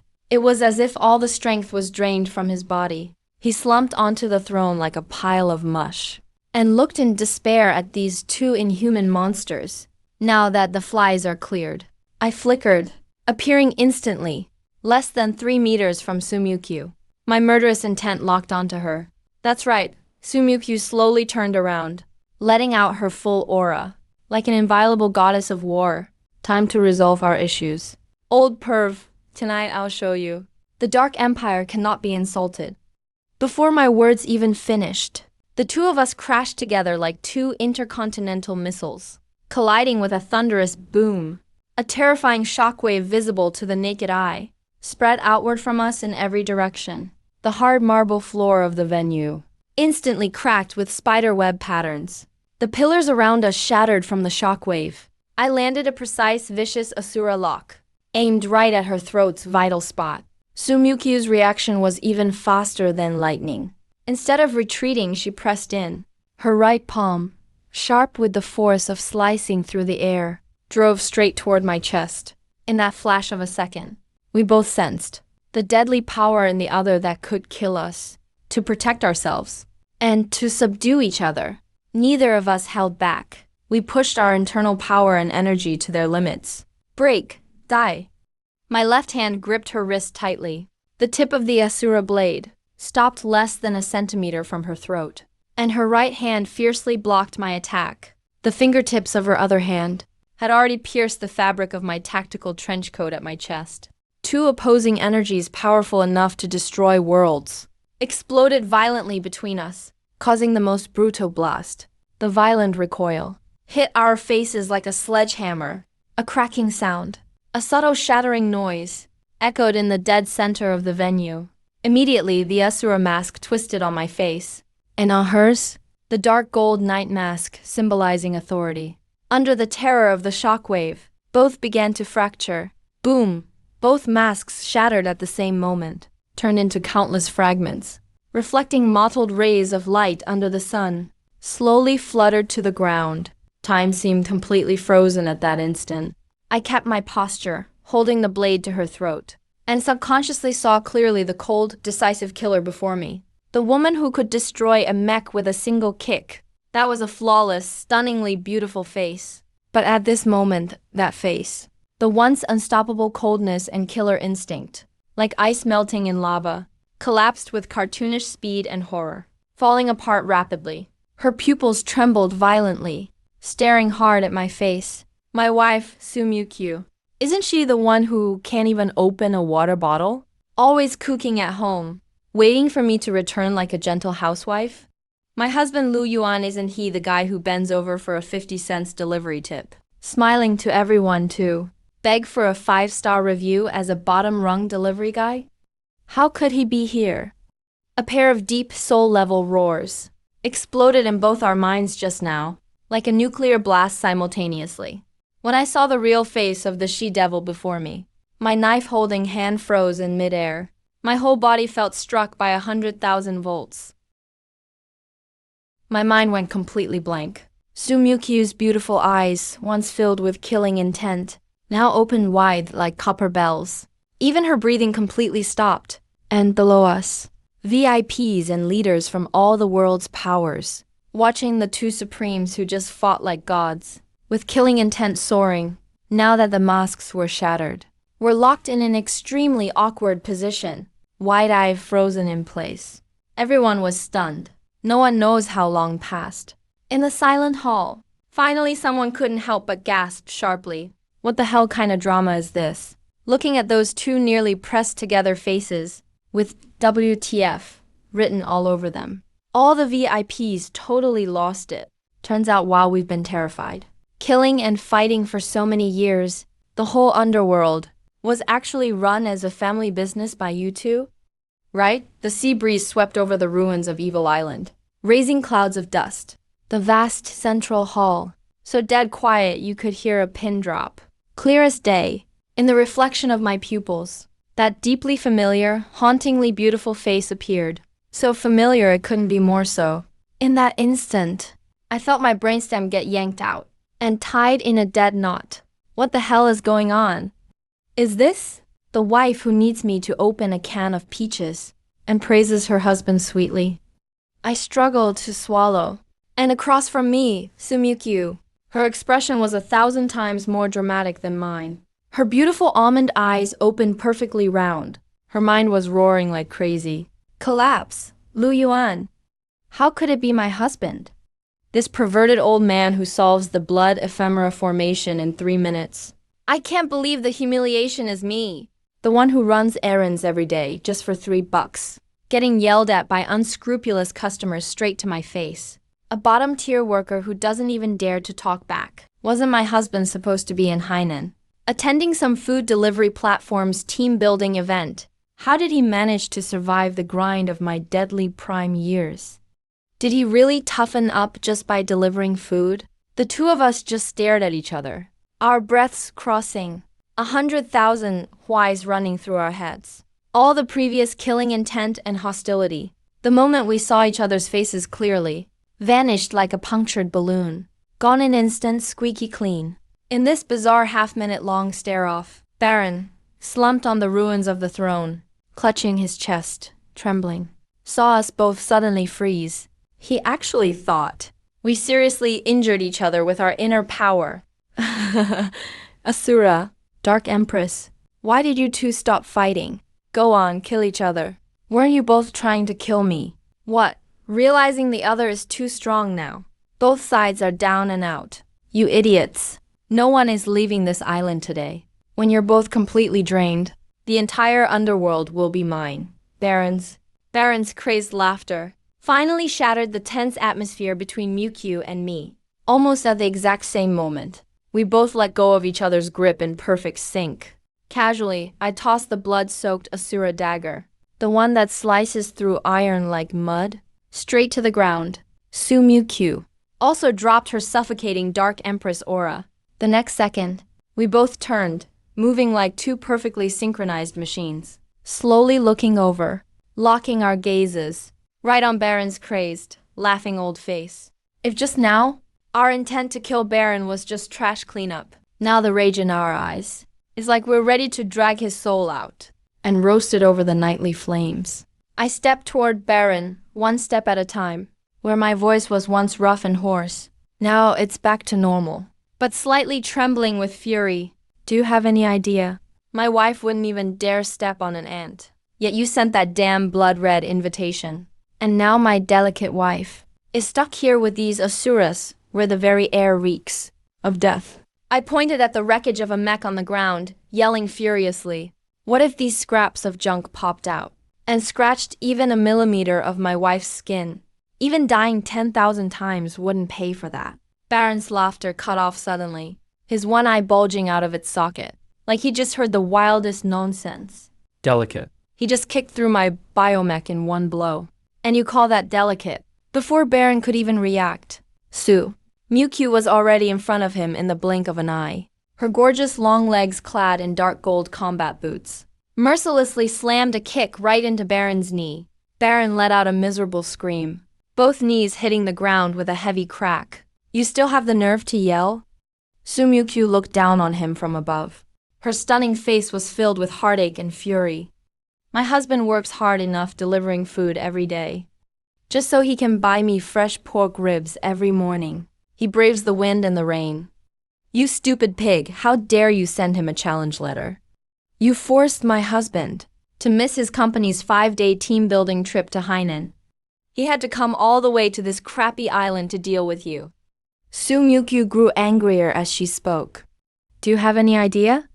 My husband's hands are meant for making me sweet and sour pork ribs, not for coming here to deal with the likes of you." The entire place fell into a dead silence. Only Baron's painful whimpers could be heard.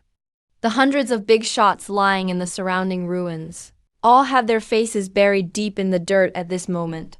Tears couldn't stop streaming down their faces. Broken. They were completely and utterly broken. They thought they came here today to witness the final showdown of the century. In the end, this is just some damn public display of affection. And it's the kind mixed with glass shards. The deadly kind of PDA that makes you want to choke. Honey, don't use your hands to hit him. He's thick-skinned. Don't let it hurt your hands. Hubby. Sumyukyu instantly shed all her coldness as the Empress. Her eyes turned red, and she threw herself into my arms with extreme grievance, rubbing against my chest like a frightened little girl. That bad guy was so mean just now. Those iron lumps were so scary. I almost thought I'd never see you again. There, don't be afraid. Hubby is right here. Did he scare you just now? The big shots below the stage saw this scene, and one by one, they roared frantically in their hearts. You call this delicate and weak?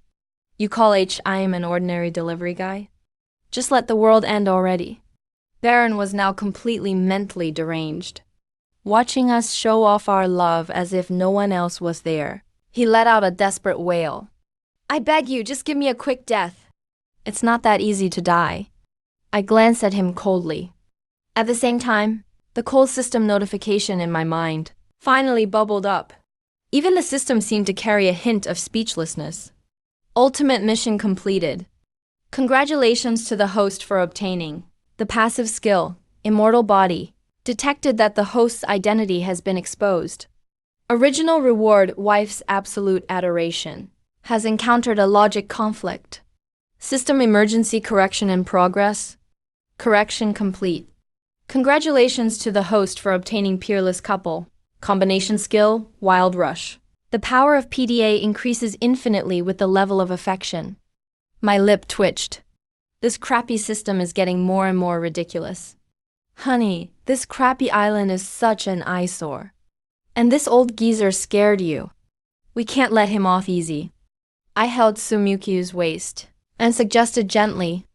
Sumyukyu raised her head from my arms, excitement and ruthless light flickering in her almond eyes. "Then what does hubby think we should do?" "I'll listen to whatever you say." "Tear this place down." As the words fell, Sumyukyu and I attacked at the same time. No testing the waters this time. No holding back. The ultimate power of Huinet's top assassin and the Empress of Night, on this island of ultimate evil, welcomed its most terrifying blooming. 5 minutes later, the massive island of ultimate evil had been completely leveled. All buildings and defensive structures no longer existed, leaving only a patch of barren, scorched earth. Sumyukyu and I stood side by side at the highest point of the ruins, our fingers locked. "Hubby, the scenery here is so bad. The flower shop on our old street in Zhangcheng looks much better." Sumyukyu leaned on my shoulder and said in a sweet voice, "Yeah, let's go home. I'll make your favorite steamed sea bass tonight." The next day, the air in Jiangcheng's old street felt exceptionally solemn today. On the glass door of Mukyu's flower shop hung a very conspicuous sign. "Owner has a happy event today. Closed for 1 day." Actually, it wasn't a happy event. It was a court session. In the cozy little living room on the second floor of the shop, the curtains were tightly drawn. I sat on the soft fabric sofa, hands placed obediently on my knees. My posture was even more upright than back in the assassin training camp. Across from me, Sumikyu had her arms crossed, sitting on a small stool, pouting with anger. Though she tried her best to put on that awe-inspiring gaze of the Empress of Night, with that pure, stunning, and slightly baby-faced look. No matter how you looked at it, you just wanted to pinch her cheek. Silence filled the room for a full 5 minutes. I cleared my throat, breaking the dead silence. Like a magic trick, I silently pulled a durian from behind my back and placed it on the coffee table with a thud. Honey, it's all my fault. I'll kneel first to show my sincerity. Just as I was about to bend my knees, Sumikyu didn't hesitate either. She silently pulled out a solid wood, wavy and very hard-looking washboard from behind her back, and pushed it next to the durian. Hubby. No, Lord Asura, I lied to you too. If someone is going to kneel, it should be this devil woman who can't even twist open a bottle cap. I'll kneel first. Sumikyu pursed her lips, her eyes starting to turn red again. Her voice was 70% aggrieved and 30% guilty.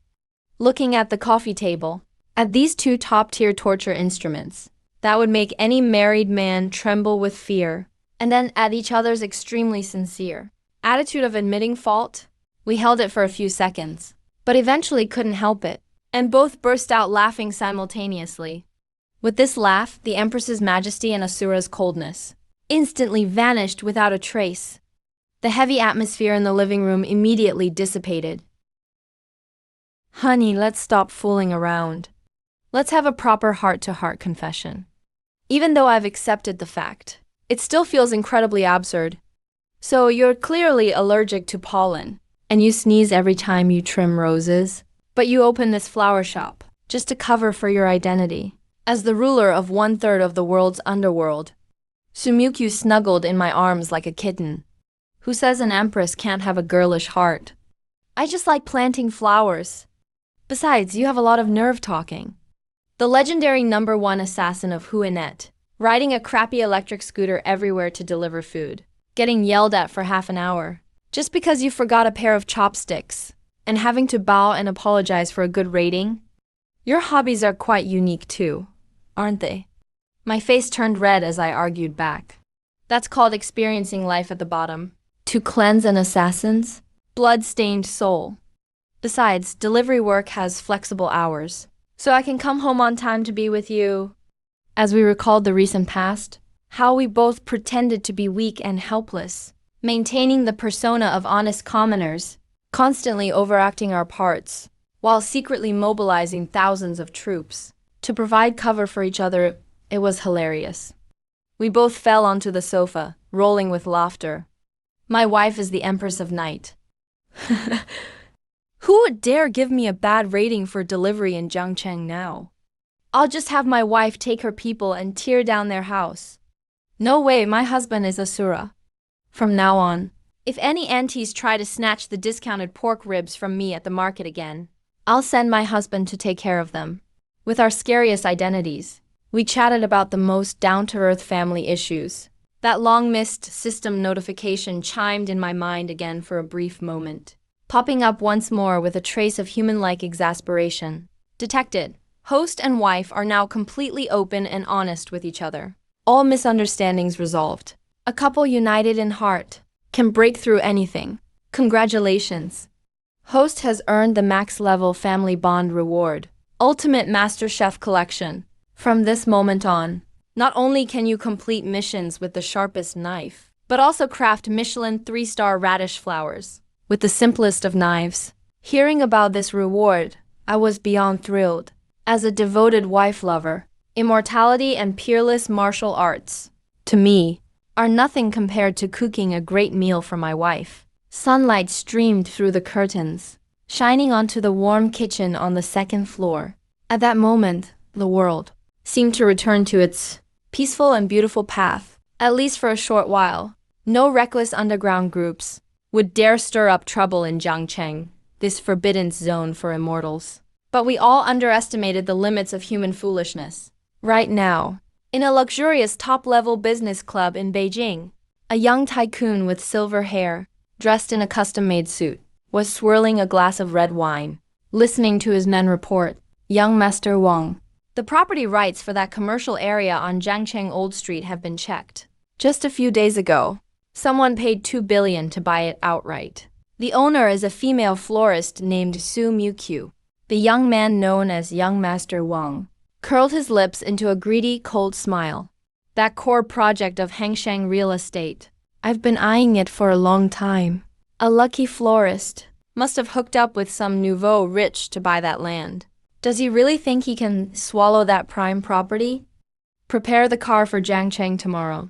Young Master Wan downed his wine in one gulp. His eyes full of arrogance. "Bring the bodyguards.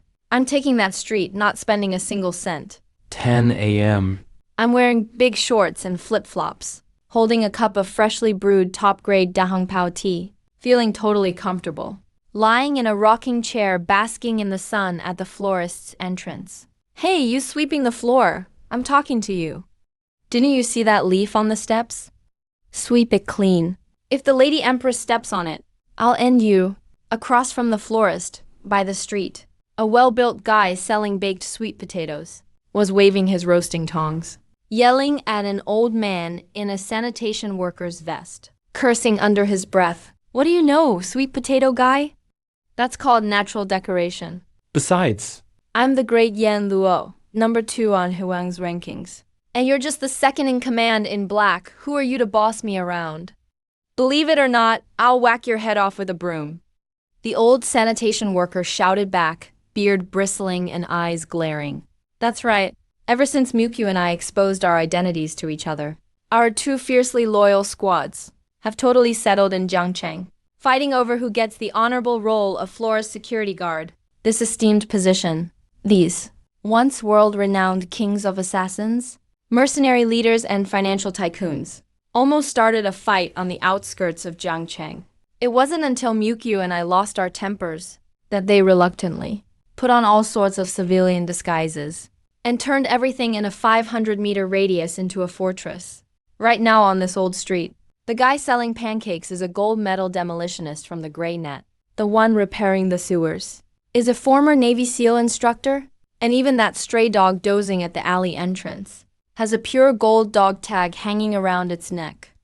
It's a purebred Afghan hound airlifted in by a Middle Eastern oil tycoon to guard the entrance of the flower shop. "Hubby, help me take a look at this newly arrived Phalaenopsis orchid. Does it look good placed here?" Inside the flower shop, Su Muqiu held an extremely precious orchid in her hands, looking at me with a beaming smile.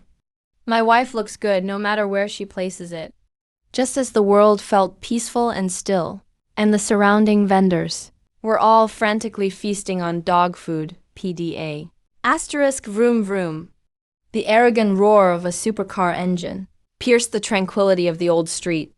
Immediately after, no less than 12 black Maybachs with Imperial Capital license plates, like a long black dragon, arrogantly drove into the old street's commercial district where motor vehicles are prohibited.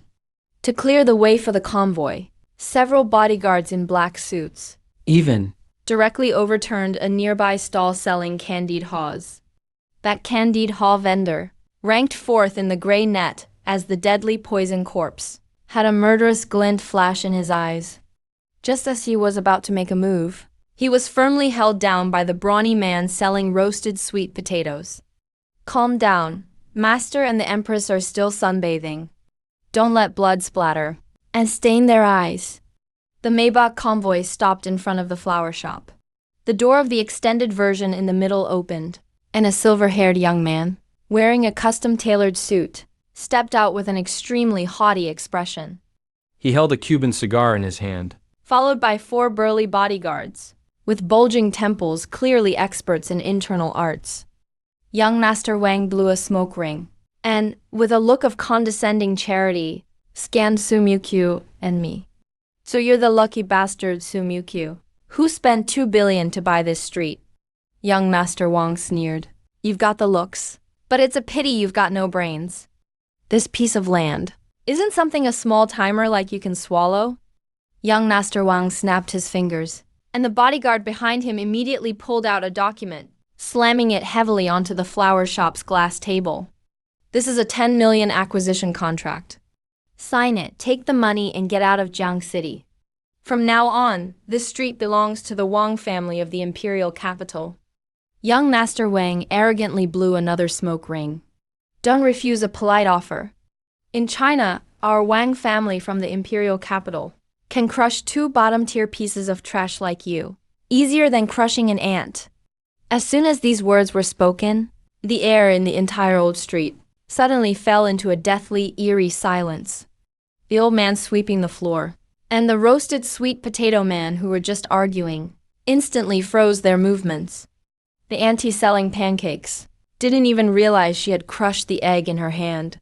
All the world-class powerhouses hidden in the vicinity were now looking at young Master Wang, as if they were looking at an alien.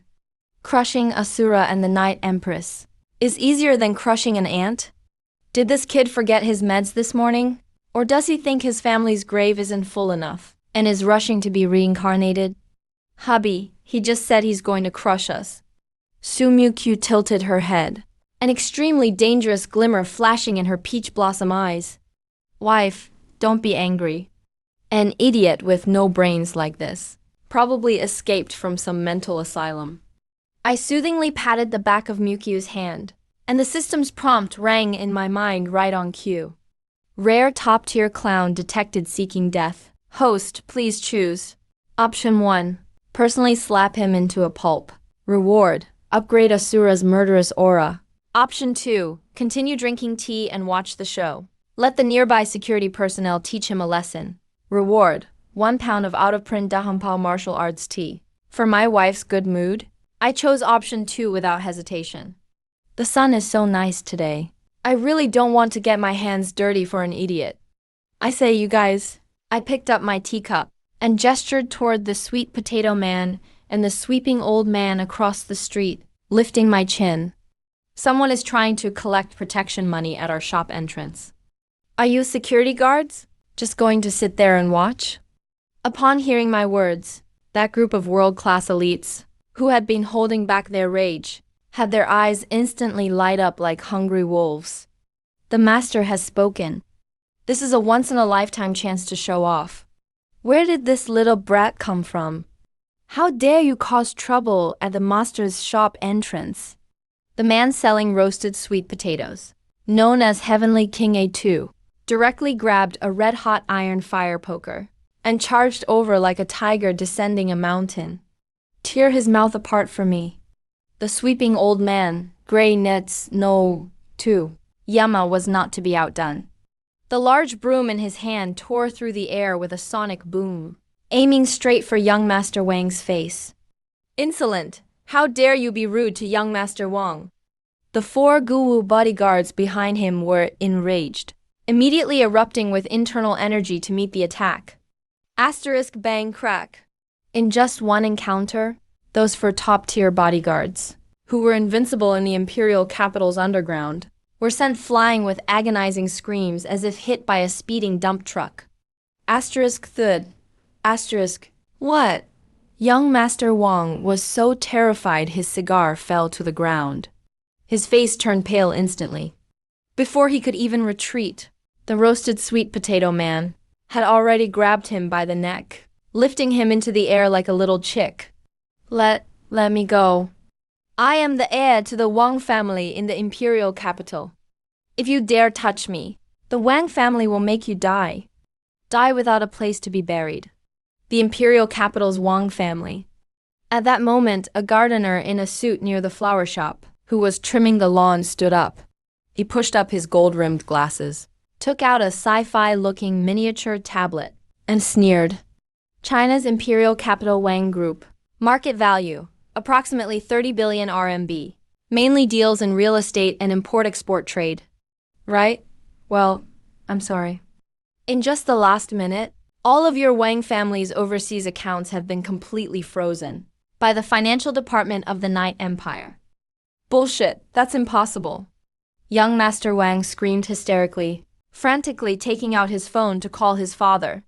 As soon as the call connected, his father's desperate roar came through. accompanied by the sound of police sirens. Son, what kind of god did you provoke in Jiang City? Our Wang family is finished. It's all over. The police are here to seal the villa. Asterisk beep beep beep. Asterisk the phone slipped out of his hand, hitting the ground with a thud. Quick, quick, quick. Take these junk cars and this trash, and throw them into the moat.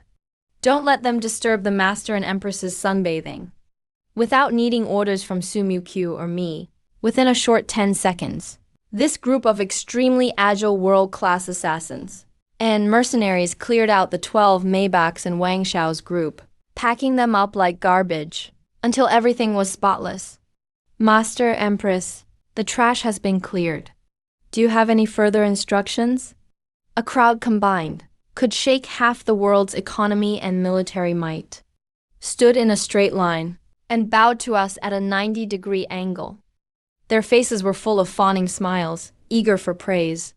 Looking at these drama king underlings, Su Mukyu and I exchanged a helpless smile. We shook our heads in resignation. All right, that's enough. Everyone disperse. I'll give you all an extra meal tonight.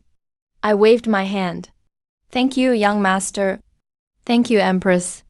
The big shots cheerfully returned to their own stalls. I lay back down on the rocking chair, sipped that top-grade Dahongpao tea, looking at Su Mukyu beside me watering the butterfly orchids. A gentle breeze lifted her long hair. Everything felt so peaceful and beautiful. With a few less self-important clowns in the world, the air truly feels much fresher. It's been a whole year since the island of ultimate evil sank. Now, in the global underworld, there is one ironclad rule every force must memorize backwards and forwards. Dare to enter the Bai residence, but never set foot in Jiangcheng. Huaxia Jiangcheng, especially that inconspicuous old street in the gray webs, secret files, is marked with an extraordinarily striking dark red. Top danger level. Divine forbidden zone. Outside the old street in Jiangcheng, at the intersection 3 blocks away, Zhang Kuihua, wearing a worn-out sanitation worker vest, was holding a big broom, trembling in the cold wind as she swept fallen leaves. Ever since a year ago, when she humiliated Lu Yuan and Su Mukyu in the flower shop, and was thrown out by Hengsheng property like garbage, her life completely fell apart. Her son was abandoned and fired by his company. Her husband was blacklisted in business, and the family was drowning in debt. In the end, she could only barely make a living by sweeping the streets. It wasn't like she hadn't thought of going to beg Su Mukyu for forgiveness. About half a month ago, Zhang Kuihua really couldn't bear it any longer. So she sneaked to the corner of the old street, wanting to kneel in front of Mukyu's flower shop to beg for mercy. But the moment she peeked her head towards the shop, she saw the most unbelievable and terrifying scene of her life. In front of the flower shop was parked a long fleet of full options Maybachs. A crown prince from a Middle Eastern oil country, who often appeared on international news and the Forbes billionaire list, was holding a pure gold box full of top-quality diamonds, sweating bullets as he stood on the shop steps. It seemed he wanted to ask the shop owner to accept his gift and give him a chance to cooperate. But just as the crown prince stepped up the stairs, a burly guy selling roasted sweet potatoes nearby suddenly picked up a black fire tong and impatiently pointed at the prince's nose, cursing, "Get lost, get lost. Why are you blocking the way with these worthless rocks? Can't you see you are blocking the empress from sunbathing? Take one more step, and I'll cripple you on the spot."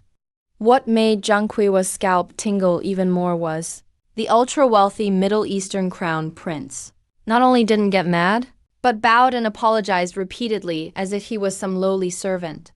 Then crawled away with his bodyguards, running off, so scared he even dropped the box of top diamonds. The old man sweeping nearby just swept them straight into the trash can. At that moment, Zhang Kuihua's legs buckled beneath her, and she finally understood the so-called poor delivery guy she once looked down on, and that weak niece, just how terrifying they really were. How could I have been so stupid, really? Zhang Kuihua kept sweeping the street, as tears of regret streamed down her face. Just then, a blind beggar with a cane, holding a broken bowl, passed by her side. Jiang Kuiwa looked closely. This beggar is actually the same arrogant and domineering guy from back then, who once threatened to kill Lu Yuan with $1,000,000. The so-called crown prince, Cao Tianyu, who wanted to marry Su Mukyu. I heard young Master Wang from Beijing ended up the same way.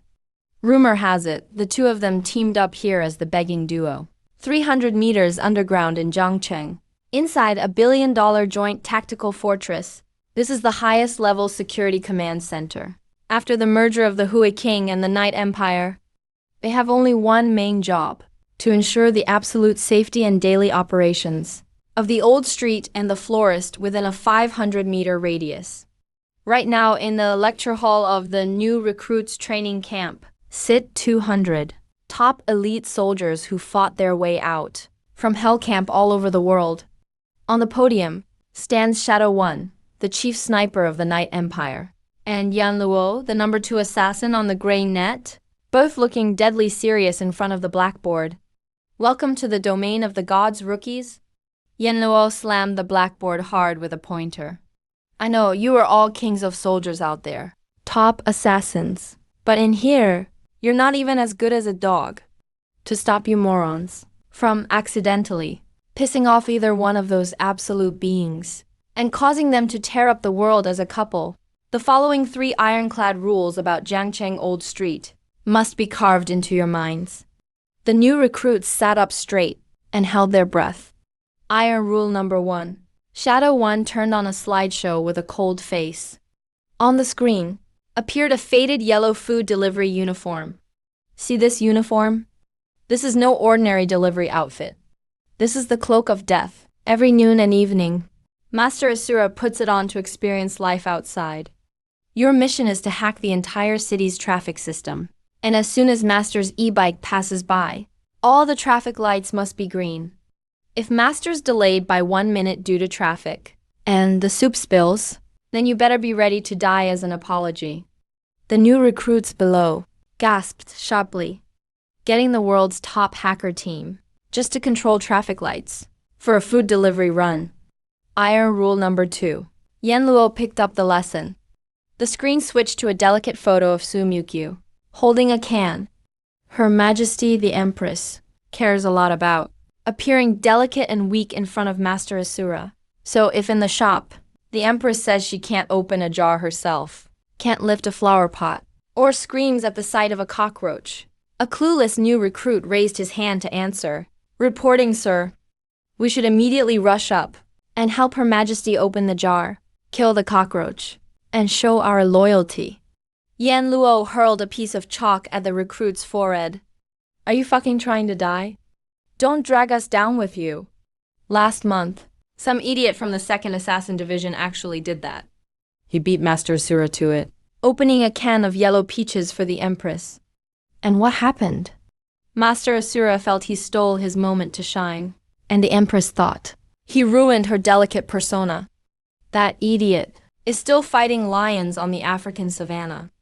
The new recruits started gulping wildly out of fear, sweating profusely.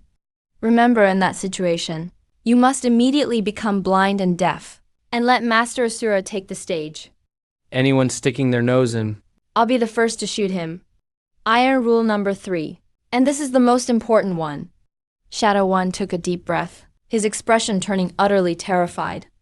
Those two may love each other dearly, but sometimes they get on each other's nerves. Like last night, they argued over who got the last sweet and sour rib. That started a fight.